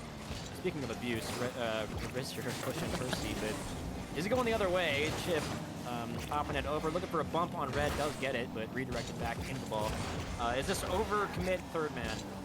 And it bit him a bunch in the last game, but Jungle just couldn't capitalize on it until now. So we'll see if they can fix that. Because honestly, that is Bemidji's only flaw right now. Yeah, I mean, literally that their third man is a little bit too far up. I mean, if you really... Oh, it doesn't matter. Turtle Meat's going to score it anyways. Tying up this game, too. Hopefully, we're not going to OT. Why would you talk? Hopefully, there is another goal in this 3 minutes. I do want to say one thing to note. Bemidji, they're having that third man commit, but they're not putting that much pressure on this game. I mean, I think they have a couple shots. Chip putting it over. Can he find the goal? No, he can't. That's the back wall, Chip. We do not have enough boost for that. Duke putting a shot on, but Turtle able to get back. just in time. Duke does get demoed through the midfield. That decreases some of their pressure. Red Wizard trying to find a flick mid. Chip on 0, but Duke is trying to get all in there. He finds the clear mid, straight to Red Wizard, but he can't commit as third man. Getting another save, credit to his name. Chip trying to get the pop, but it's straight to Rizzer. Can there be some pressure on? He's going for the stall reset for some reason. That's going to be a pop back up mid. Turtle, can he find a clear for his team? Bemidji pushing into this Chicago half. As I say that, though, a nice clear coming out from jungle. Luckily, Percy sniping that corner boost to ease some pressure there on the defense. Duke off the sidewall. Risser faking the play. Chip doesn't, and slots an easy look here for Bemidji. Yeah, I'll be honest, it's not very good by Rizzer. I think he was trying to let his teammate play the catch for a free ball and a free dribble into the jungle net, or into the Bemidji net, but it just wasn't in the cards there. Rizzer should have just played the ball. Looks like that's going to be a throwaway right to jungle, but it's another throwaway from jungle. Let's see, can Duke find the control? He gets the reset past Percy. He fakes Red Wizard out, not able to get it. Duke misses Rizzer, able to bail both of his teammates out, finding the save. It's going to be back up mid, straight to Percy. Can he find the flick? It looks like just a 1v1. Duke is able to turn out and find the 50. Chip still trying to put the pressure on. Here's the pressure they had in game 1. Trying to make jungle quiver in their boots. It doesn't matter. Duke is getting up. He gets the one touch. That's back wall. Can he find the double? No. It's a free ball for Rizzer. And that's going to be bottom left corner. Tying this game up once more. It's always some, like, silly defense breakdown from Bemidji that costs them. This team is literally an S-tier Chow team. And the only way teams have been able to break these guys down is by not even, like, the only team that can actively beat Bemidji right now is Bemidji. Like, the just silly commits or the misreads. If they literally, I mean, I'm not saying, if they didn't make mistakes, they'd be perfect. That's not. It's like, they just play so fundamental, and it works so well for this whole roster. Yeah, I mean, I'm so glad that this is the grand finals, but Turtle Meat popping over. Percy looking for a bump on Risser, doesn't come out. Duke popping it out. Chip there for the pick off. Does steal the boost. That is huge. You are playing Risser. You cannot let him have any boost. Duke getting a nice dunk over Turtle Meat. 20 seconds left. Honestly, I really don't want to I'm really nervous here. Long OT, bro. Turtle Meat with a 50. Duke into the corner now. Percy quickly trying to get a drop down to Chip. It does come out, and Chip will slot it 4-3 Bemidji here in a much shorter game 2 so far than game 1. Hey, there's still 5 seconds right. left I'm on the trying clock. to manifest this kickoff, like There's kickoff always strat they're about to do. There's always a world. Let's see. Oh they lose the kickoff. my, It's in gonna favor happen. of It's Duke, jungle. It's jungle. and Yep. it's There it is. it's in the net. Oh my god. Oh no! This is Call that one not the series we were hoping for. Dog, why? Ugh. Well, 1 second on the clock. I wouldn't be surprised if we see a fake here. It doesn't matter. It just rolls on the ground. Oh wow. You know, what a night. What a night to be alive. This is a night. That's gonna be a clear up straight to Chip. Chip with all the control in the world. He gets it past one. That's gonna be a clear to the back wall. Can someone shoot the ball and end it here? Yes, they can. Percy with the 13-second goal in OT. We're able to go to game 3 in a much quicker fashion than going to game 2. Yeah, honestly, I'm not even mad. I'm not mad either. Wow. I mean, Bemidji, for real, like, have not dropped a game in playoffs. They're still pushing strong. That is huge. 6-0, or excuse me, 10-0. Off of that just run. I forgot that they didn't get the FF. That was Rochester. Yeah, I mean, I don't really have any comments really for either team. They're both playing their game well. Obviously, Bemidji's getting more, pressing looks, I guess, or more flashy looks, where Chicago just kind of gets these breaks, and it works, but it's just one of those things that long term might not be as effective. But yeah, I mean, this shows these are. I mean, obviously, both of these two teams are qualified for LAN. They are the 1 and 2 seed. Really, the only thing riding on this game is Jungle's major streak. And if you are any Chow team that is LAN bound, you should be shaking to think about either one of these two teams playing your roster, because these are nasty powerhouses. I am sorry, guys. I do believe my mic was off for. Actually, no, that was the wrong thing. Wait, never mind. We are in the clear. What do you? What? Thought my mic was off. There was something in OBS that was off. All right, we're jumping into Okay. game 3 here. We are all good. All right. Yes, I believe we are. Okay. Jumping into game 3, it is 2-0 for Bemidji. Turtlemate able to get the win, but it's straight to Red Wizard going to the corner. Can he find another double tap? He's looked for them all night long, but Wizard is still trying to follow up for his team. Duke with another 50 up mid. That's going to be clear mid. Red Wizard on 0 boost. Gets the pop to Rizzer. It's a shot on goal, but doesn't matter. Chip is there to find the save. Early pressure here coming out from Chicago. 0 boost, and they are not letting up, even given that. Duke, little 50 with Risser. The offensive half here. Looking for a clear out. Is Chip does get it, but Red Wizard has a lot of time on his hands. Off the sidewall, I do like this touch. Looking for a midfield pass. Chip up early. Not the greatest touch, though. Turtlemate will need to intercept, Duke. Clearing it upfield now. Red Wizard into midfield. Duke, 50 with Chip off the sidewall. Will anyone go up for Jungle? Turtlemate has a free touch. Red off of his own backboard. Risser there for the follow-up. Percy cutting it back into the Jungle half, keeping this offense alive. Red Wizard over to Risser. Risser trying to get a pop midfield. Almost gets a little a pinch 50 with Percy. Turtlemate looking to collect this. Pops it midfield. Might go for a demo. Leaves it. Risser over to Red Wizard. Percy can't get the read. Potential look for Jungle. But nothing will come of it. Chip in the corner. Fake on Red Wizard. Gets the 50 around Risser. 50 with Turtlemate. Both Bemidji players in the upfield.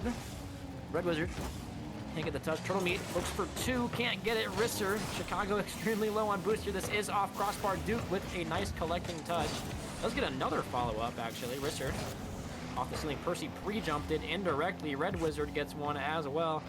This is spending so much time here in the Jungle half. Risser clearing it out, but it will be picked off once again by Percy. Red Wizard with a little pre-jump gets a double. I have noticed that the Bemidji third man has dropped back quite a bit in these, or I guess since these first 2 games. Yeah, it does look like they're trying to play a little safer. Still trying to not drop a game here, like you said before. They are. That puts them 10-0 tonight. Looks like Rizzer's gonna try and find one up, but Chip is able to shut it down. He gets the double tap. That's past Duke and Red Wizard. Can that be a horrible bounce for Duke? Not quite. He is able to read it. He does get quite a laggy touch. Turtlemate going for the own goal. I don't know if he's trying to end their streak. Red Wizard able to capitalize on that mistake. Their streak is crazy. Red Wizard able to capitalize on that mistake, shooting the ball, finally getting a goal. 3 minutes into this game. Can they keep it up, though, and find their first game of this series? Does look like they are going to win a 50. Can Percy find this ball first past Wizard? Yes, he can. It's going to be past Red Wizard. Can he find the save? No, he leaves it for Duke instead, but it's going to be a bang across the field to the other team, allowing them to have possession. Can they control? Chip with the 50. It goes all the way back up mid. Rizzer with the pre-jump off Duke's 50. Quite an insane pre-jump. They're looking a little too comfortable, but it doesn't matter. Red Wizard able to find the 50 and get it on target. This is what I is don't that? know. What? You know what though? Red Wizard had that done to him so many times by, who was it that was it Oibu? No, it wasn't Oibu. Someone dunked him, like, all the time. Who was that? I forget who it was. I do not remember that. Was the series I was not paying attention in. It's like, oh, that's right. Either way, whatever. So he was getting dunked left and right. But now he finally gets one himself. The 2-0 coming out here as Risser tries to steal the boost, but it does not happen. 2-0 lead here for Chicago, but you cannot discount this Lumberjacks roster. They have made teams pay all bracket, and slight little passing plays coming out from Jungle. I do like to see that. They have changed their play style quite a bit from the first 2 games. Yeah. Focus kind of more on these passing plays, more so than the solo boomer ball, but we'll see if it pays off. They're still putting Turtle Meat on his toes here, still having to get so many saves. Rizzer, a very good demo. Can he find a reset up past Chip? It's a good pop past him, but he's able to find the clear off his own back wall. Good 50 by Duke here. But Chip is able to find control. He gets it past Wizard, straight to Rizzer. Can they find some offense here from Bemidji? See, Turtle Meat able to find it mid to Chip, but Duke able to cut it off with an intense amount of speed. That's gonna be mid. Turtle Meat's leaving it for Chip, but it's a save by Red Wizard. Duke with the clear. That's gonna be over straight back to him. But it's Boomer Ball once again. I mean, it doesn't look like Jungle are trying to take, you know, dribble controlled plays, trying to slow it down. It's just Boomer Ball. They're looking for the passes still, but I mean, it's something Bemidji can try and capitalize on here. Yeah, that is true. It, like, oddly enough, it is Boomer Ball, but it's somehow it still seems like Bemidji is caught off guard. Like, I saw it a lot in the midfield. Like, it'll, I don't know, some 50 into the corner, and it goes midfield towards Jungle's end. Obviously, the third man's gonna be there to pop it up, but nobody pre-jumps, like, at all. Which is surprising to me because honestly, that's Jungle's default. like doing some kind of crazy bent airplay into the offensive zone is the way that these guys like to play. And when they're on it, it works. I'm surprised Bemidji isn't expecting more of those. I don't know if it's like a fatigue thing, like I mentioned before, but it's starting. Whatever Jungle's doing it's working, because this is the first game Bemidji has dropped the entire bracket. Well, as far as playoffs is concerned. So I don't even know how Swiss went. Did they sweep Swiss as well? That I don't believe they did. I think they did drop one game. I think they were 3-1. I can check. Yeah, they were. Okay. They 3-0'd Moorhead. They 3-1'd Atlas, and then they lost to Rochester Rhythm. Oh, that's right. Rochester swept. Rochester was able to get a 3-2 I forgot over about that. Yeah. I actually completely forgot that Rochester swept to make week 2. Even more pressing for their land contention. But, yeah, I mean, sign of life coming out here from Chicago, and a sign of weakness, more importantly, coming out of Bemidji. These guys are not unstoppable. Granted, it's about as, you know, as close as you can get at 8-1. But Duke, very good opportunity here for Jungle, as Bemidji's boost count looking very low, but Turtle Meat with a spectacular dunk over Red Wizard. Touch from Chip into the midfield. Duke does get it past, though. Great bounce into the midfield, and Risser, please tell me that was a pre-jump. I do believe that was a pre-jump. No, it wasn't. I mean, But, he was able to read that quite awkward Yeah, bounce. we'll call it a pre-jump, Graham. I would say. Yeah, I mean, great slot. In the bottom corner. That is now 3 goals unanswered from Chicago. Oh, maybe a 4th. This is, I was going to say, that is the go-to. Is a Red Wizard to Risser. That's such a difficult thing to say. Play upfield, but Risser tries to get 50 on Chip. Will not come out. Chip gets a double. Turtle Meat, unfortunately, does get the whiff on that ball in the midfield. Risser gets one. Duke does get the full boost. Chip pop over Red. I think he might have faked out one of his teammates on if he was going or not.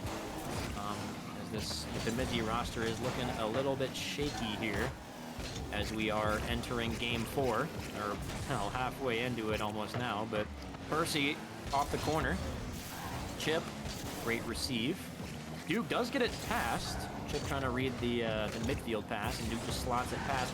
Red Wizard up for the shot, does not come out. Chip can't get the touch either, though. It is just Turtle Meat. Full tank of boost, though. We'll see if he can make a play. 50 with Risser. Oh my gosh, what a bump coming out. Percy is there for the cut, though. 3 minutes left here, and Bemidji is actually down 1-0 here in game 4. Yeah, they're trying to look for a goal here. Getting the bump, Percy not able to put the shot on target. Just a pixel into the crossbar. The shot by Rizzer, it's going to be back wall. It's a free ball for Turtle Meat instead. Gets it past Wizard. Looks like Rizzer is backwards. Can he find one? It's going to be a whiff. Chip with the shot. Oh my. And it's barely in. It doesn't matter. Percy able to find the follow-up off of, I believe that was Duke? Nope, that was Red Wizard. Yeah. Saving a Mach 3 shot. That thing was moving. That thing had a vapor trail. But yeah, 1-1 here, tied up. That is Bemidji's first goal in like 8 minutes of gameplay. That if does not sound more. about right. So, yeah, huge pressure movement for them, or momentum shift, I should say. Duke here, passing it upfield, does get another one off the sidewall, though a 50. Risser might go for a bump on Turtle, opts to go for the ball. Instead, Chip will get 50 by Red Wizard. Nice, I guess, early challenge, but Jungle seems to be falling into the little trap that Bemidji does of sending the third. And Turtle Meat will get a nice little backboard read off the pass from Chip. Nice little delayed flick action. Yeah, looks like Bemidji is finally finding their rhythm back, finding 2 goals this game, unlike last where they couldn't find one. Let's see if they can keep it up. Chip, it's going to go straight to Red Wizard, but throws it away straight to Turtle Meat. Can they find a third goal for this game? He gets the double tap mid. Percy with the shot top corner. It's off. Turtle Meat still trying to stay in the play. Can't quite get it on target. Can Chip get the clear? It's going to be past his teammate, making him a little awkward. But Wizard able to get it mid. Duke trying to slow it down. Gets a little Zen touch, if you want to call it that. He gets the boost. What a goblin. It's going to be back mid. Can Wizard find a clear here? But Percy able to get it over. Everyone on Bemidji, I believe, is 0 boost. Chip with 50. Gets a small clear. Turtle Meat with another. Everyone's trying to keep the pressure up. Duke able to control. It's going to be a pop up. Turtle Meat with the beat. And Rizzer trying to find the clear. Can they find the shot on target from Bemidji? They can't quite find it with the 50. Chip trying to get it across, but Wizard, free ball. Gets it past Turtle Meat. It's going to be up mid to Duke again. Faking it for his teammate. It's going to be a pass across, but Turtle Meat able to cut it off. Yeah, that was almost a nasty play, the fake out of Duke. I will say Duke, I think he's the, I guess, X factor on this Jungle roster. He's very kind of back and forth as far as like scoreboard and things go, but when he's on his game, like this is a dominating team. That is a great drop down pass for the shot. Yeah, that's another goal. That's another goal from Turtle Meat. He actually scored the last one as well.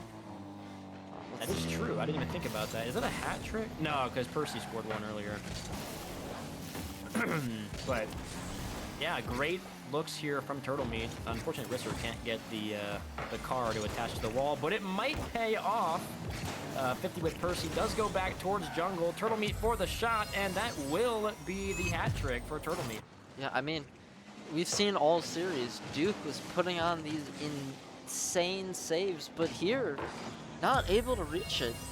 I mean, I know you said he was back and forth with the points, but he's such a defensive player.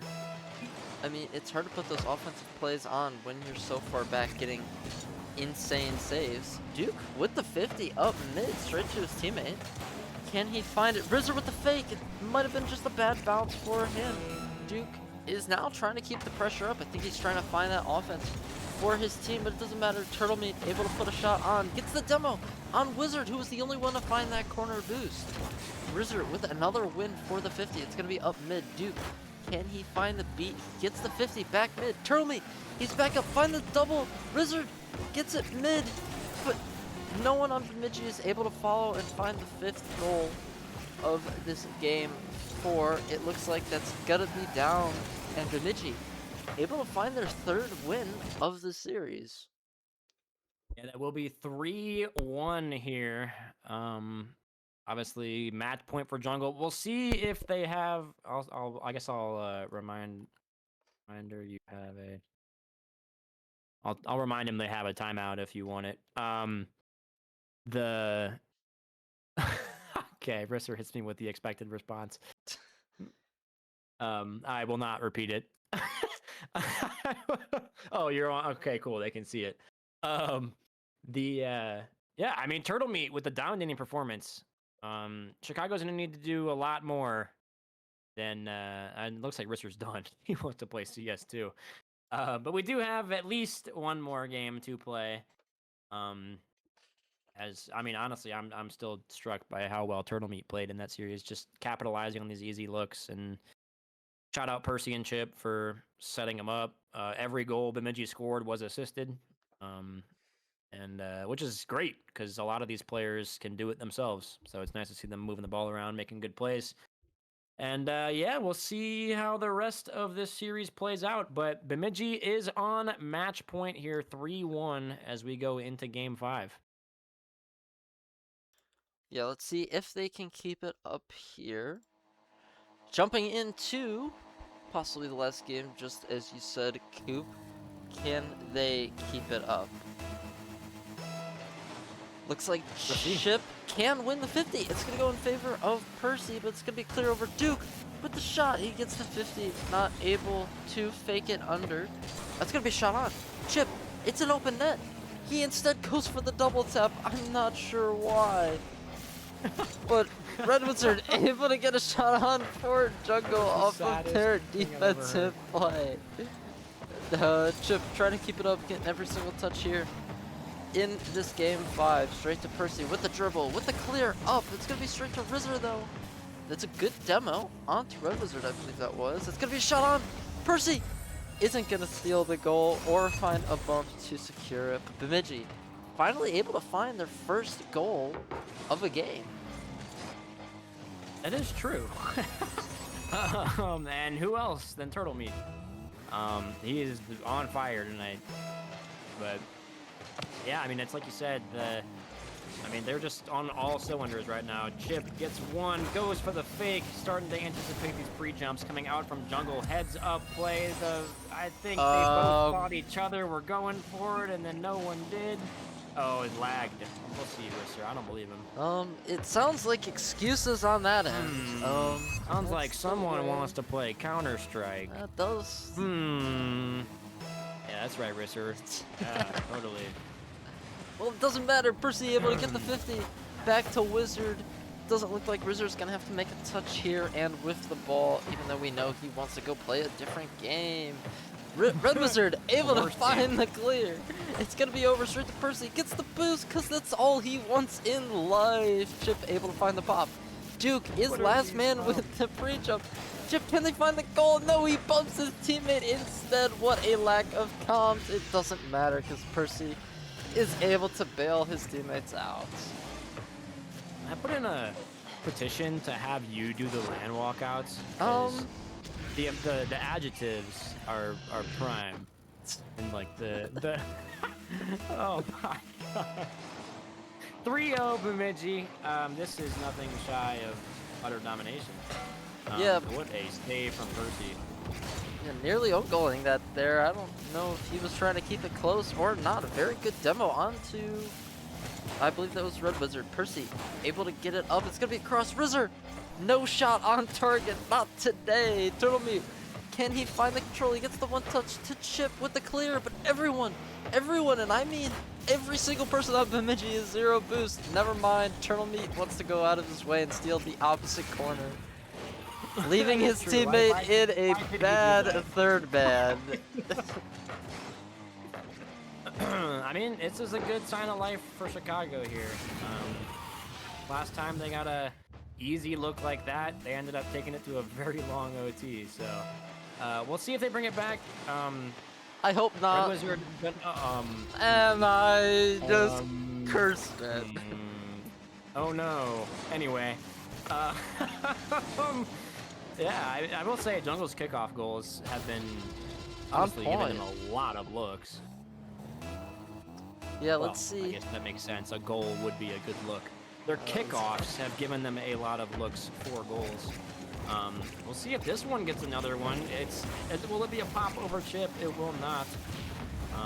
Red Wizard off the sidewall. Duke might cut on this. Leaves it. Percy for the shot. Risser has some momentum to swing. Cannot get a touch though. Chip popping it over. Red Duke gets one. Looking for two. Gets the reset pop. Doesn't really go anywhere, but Risser will be there for the follow-up. Percy popping it on target. Red Wizard there for the clear off the sidewall. Does go for the double tap. Risser sniping Duke in the midfield. Does get him a little mwah in the midfield, but nothing terrible comes of it. Jungle with a nice shot on target off of that solid play in the midfield. Chip reading the I almost said church. The turtle meat touch. As a solid look there. Risser into the midfield. Red Wizard and Turtle Meat in Turtle Meat's favor. Off the sidewall now. Duke does beat out Bemidji. I'm glad you didn't mute your mic for that. That was really loud for me. Chip popping upfield. Turtle Meat with an open look. And that will be a 2-goal deficit here for Bemidji. Yeah, thankfully, Jungle is not bringing it back here. Hopefully, they're not bringing this to another OT. Still 2 minutes left on the clock. I am sorry about that cough. I did mute it for the stream. Okay. Percy able to win another 50. Turtle Meat, can he find it? Trying to get the bump from his teammate, trying to push him forward, but it isn't quite enough for Duke. Able to find the save. It's going to be clear over to Wizard. It's going to be back mid. It looks like a double commit out of Jungle, but it doesn't matter. Wizard almost able to get a beautiful reset into the Bemidji net. Looks like Duke still trying to commit, still trying to keep that pressure up. He gets absolutely faked, and so does his teammate. They need a map. Percy not putting a shot on target whatsoever. I know he only had 20 boost, but we want to make this cinematic. Duke with the 50, back to his teammate. Rizzer with the pop, straight to Red Wizard. Can he find it? Slow down with the reset, past another. With Turtle Meat able to get a clip on the ball and save it. Chip. There's the signature Musty.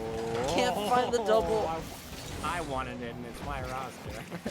I can't lie. I thought Duke was going to hit that ball. That was very unexpected for him, but a good attempt. Percy doesn't have enough boost here, not keeping up that pad line, and that's going to be a shot on target from Wizard. Red Wizard.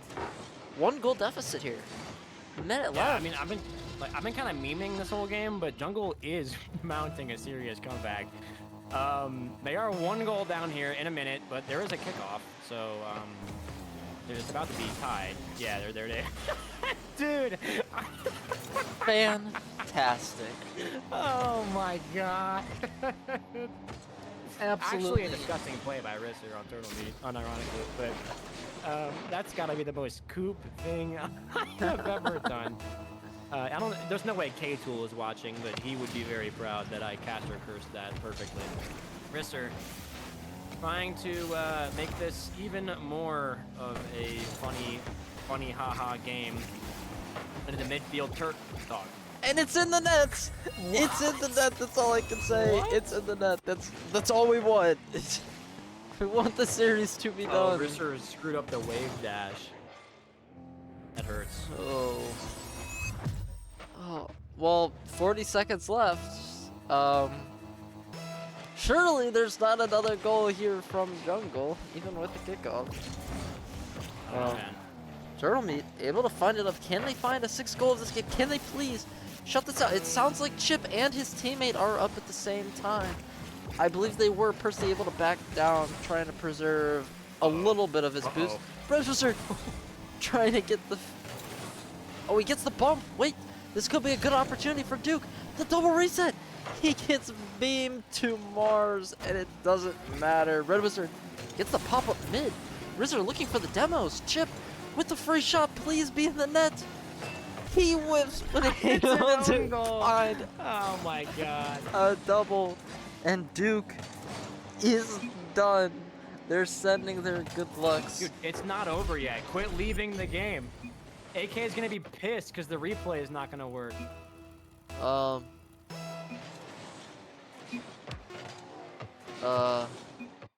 There we go. Whatever. Well, it That doesn't stats might be matter. screwed for that one. AK, I am sorry that my roster left. If that matters to you.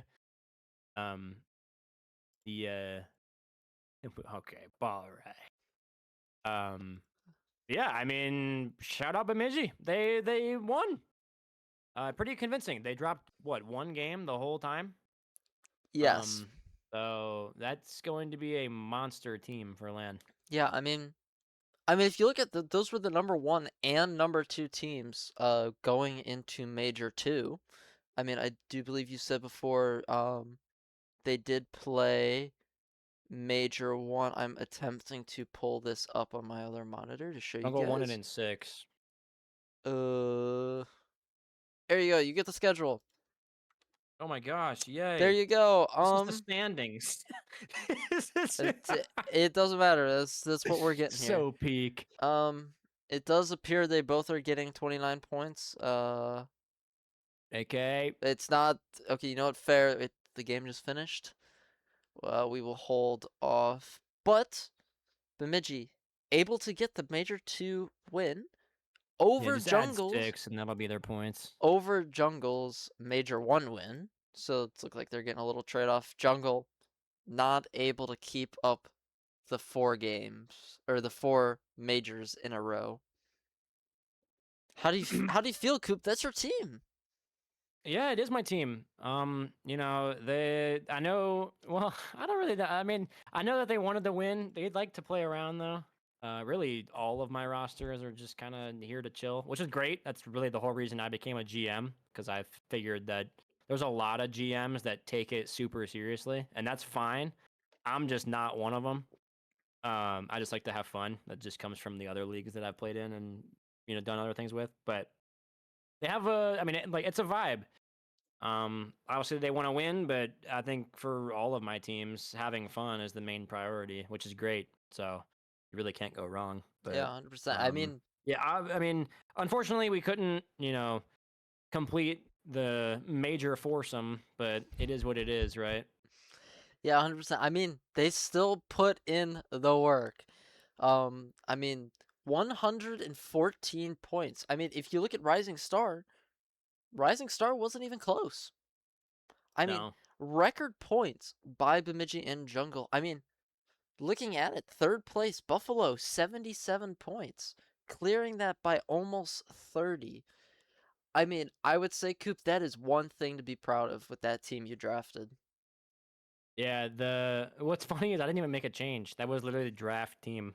I was like, look, well, it was funny because when I was picking them, I was like, well, I'm gonna get Risser or whatever in my AGM because I wanted good picks for Prem too, and he knows a lot of the upper players. And then my Prem team got handed to me anyway, so it didn't really matter. But I was like, you know what? Like, if Red Wizard's there, I'll pull him because I mean, I like Wes. He and I are friends. And you know, whatever. And then I was like, who do I pick for a third? And I was like, I'll go with Duke. I don't really know him, and I mean, evidently it was a good idea. Really, my only team that I had any like serious impact on was Rising Star. But unfortunately, scheduling kind of screwed us with them. But it is what it is. But yeah, congrats. I mean, as much as that series mattered for standings, congrats to the Bemidji Lumberjacks. Great series, great playoff bracket. Dropping one game the entire time is something to be proud of. Turtle Meat, I saw you in chat a bit ago, but hell of a series, hell of a bracket. You played out of your mind. Yeah, we have Prem tomorrow. I will be here. Assuming we can get the stream whatever going as normal. And then we've got LAN where we gotten the, you know, perchance check-in. I'm gonna be in a nice, I'll be dripping out. Y'all will see me, get to meet me. and maybe watch some Rocket League. But we all know why you're coming to LAN. It's for me. So thank you, Greyhounds. Any closing remarks you got? Yes. With the major, that puts some of our teams in for LAN and some of them not. Being able to clinch, Miracles able to make it, as well as Atlas. They weren't able to make day 2, but still able to make LAN with their previous performance. Duluth, they did make day 2. They did get 4-0'd by Bemidji, but taking that 6th spot. Maulers able to take that 5th spot. Outlaws 76 points, able to take that 4th. Then of course you have Buffalo in your 3rd spots, one of the favorites to win. And then you have Jungle, still an outstanding performance, 114 points. And then Bemidji winning it today in Major 2 and on 129 points. That might be a record, going 2nd in Major 1, 1st in Major 2, and only dropping 2 games in all of the weeks of play. Jungle won both of them last season, and we're like kind of near that. But they had a negative game diff. Because I remember laughing because I played Rising Star Jungle. Well, originally I was on like the Atlas, but I got traded to Jungle, and it was kind of a rough roster or whatever. Just we didn't really mesh well. But we we were 15th overall with a +1 game diff because we didn't get any major points. And our Chow team was second, or was first with a -6 or like -1 game diff or something. It was so dumb. It was hilarious. I mean, it doesn't matter. They're putting the work in. That is true. Wait, I do have confirmation. I can refresh the standings, I believe. Thank Yes, you, and AK. it does officially show the 129 points. I know I did say it. AK clearly was not listening, but I mean, they put in the work. I mean, an absolutely insane performance. I would not be surprised whatsoever if this team does win LAN. We'll see. The way it's looking, I can kind of imagine. Well, granted, Jungle and Bemidji will be picking groups, so stay tuned for that. I don't even know. I think is it after Prem stream we do that? I forget how we did it last season, but stay tuned for the group selection. Obviously, if you are playing Chow at LAN, that heavily impacts you. So stay tuned for that in the Discord. I'm sure you will get nuked with pings. Yeah. I'm excited. So am I. Thank you, everybody, for joining us for day 2 Chow. Please, of course, just like Coop said, stay tuned for tomorrow for Prem. I don't know if it's a make or break for some teams. There is 8 of 10 teams that qualify, so please stay tuned. And of course, please attend LAN. We would love to see everybody there. I better see all of you.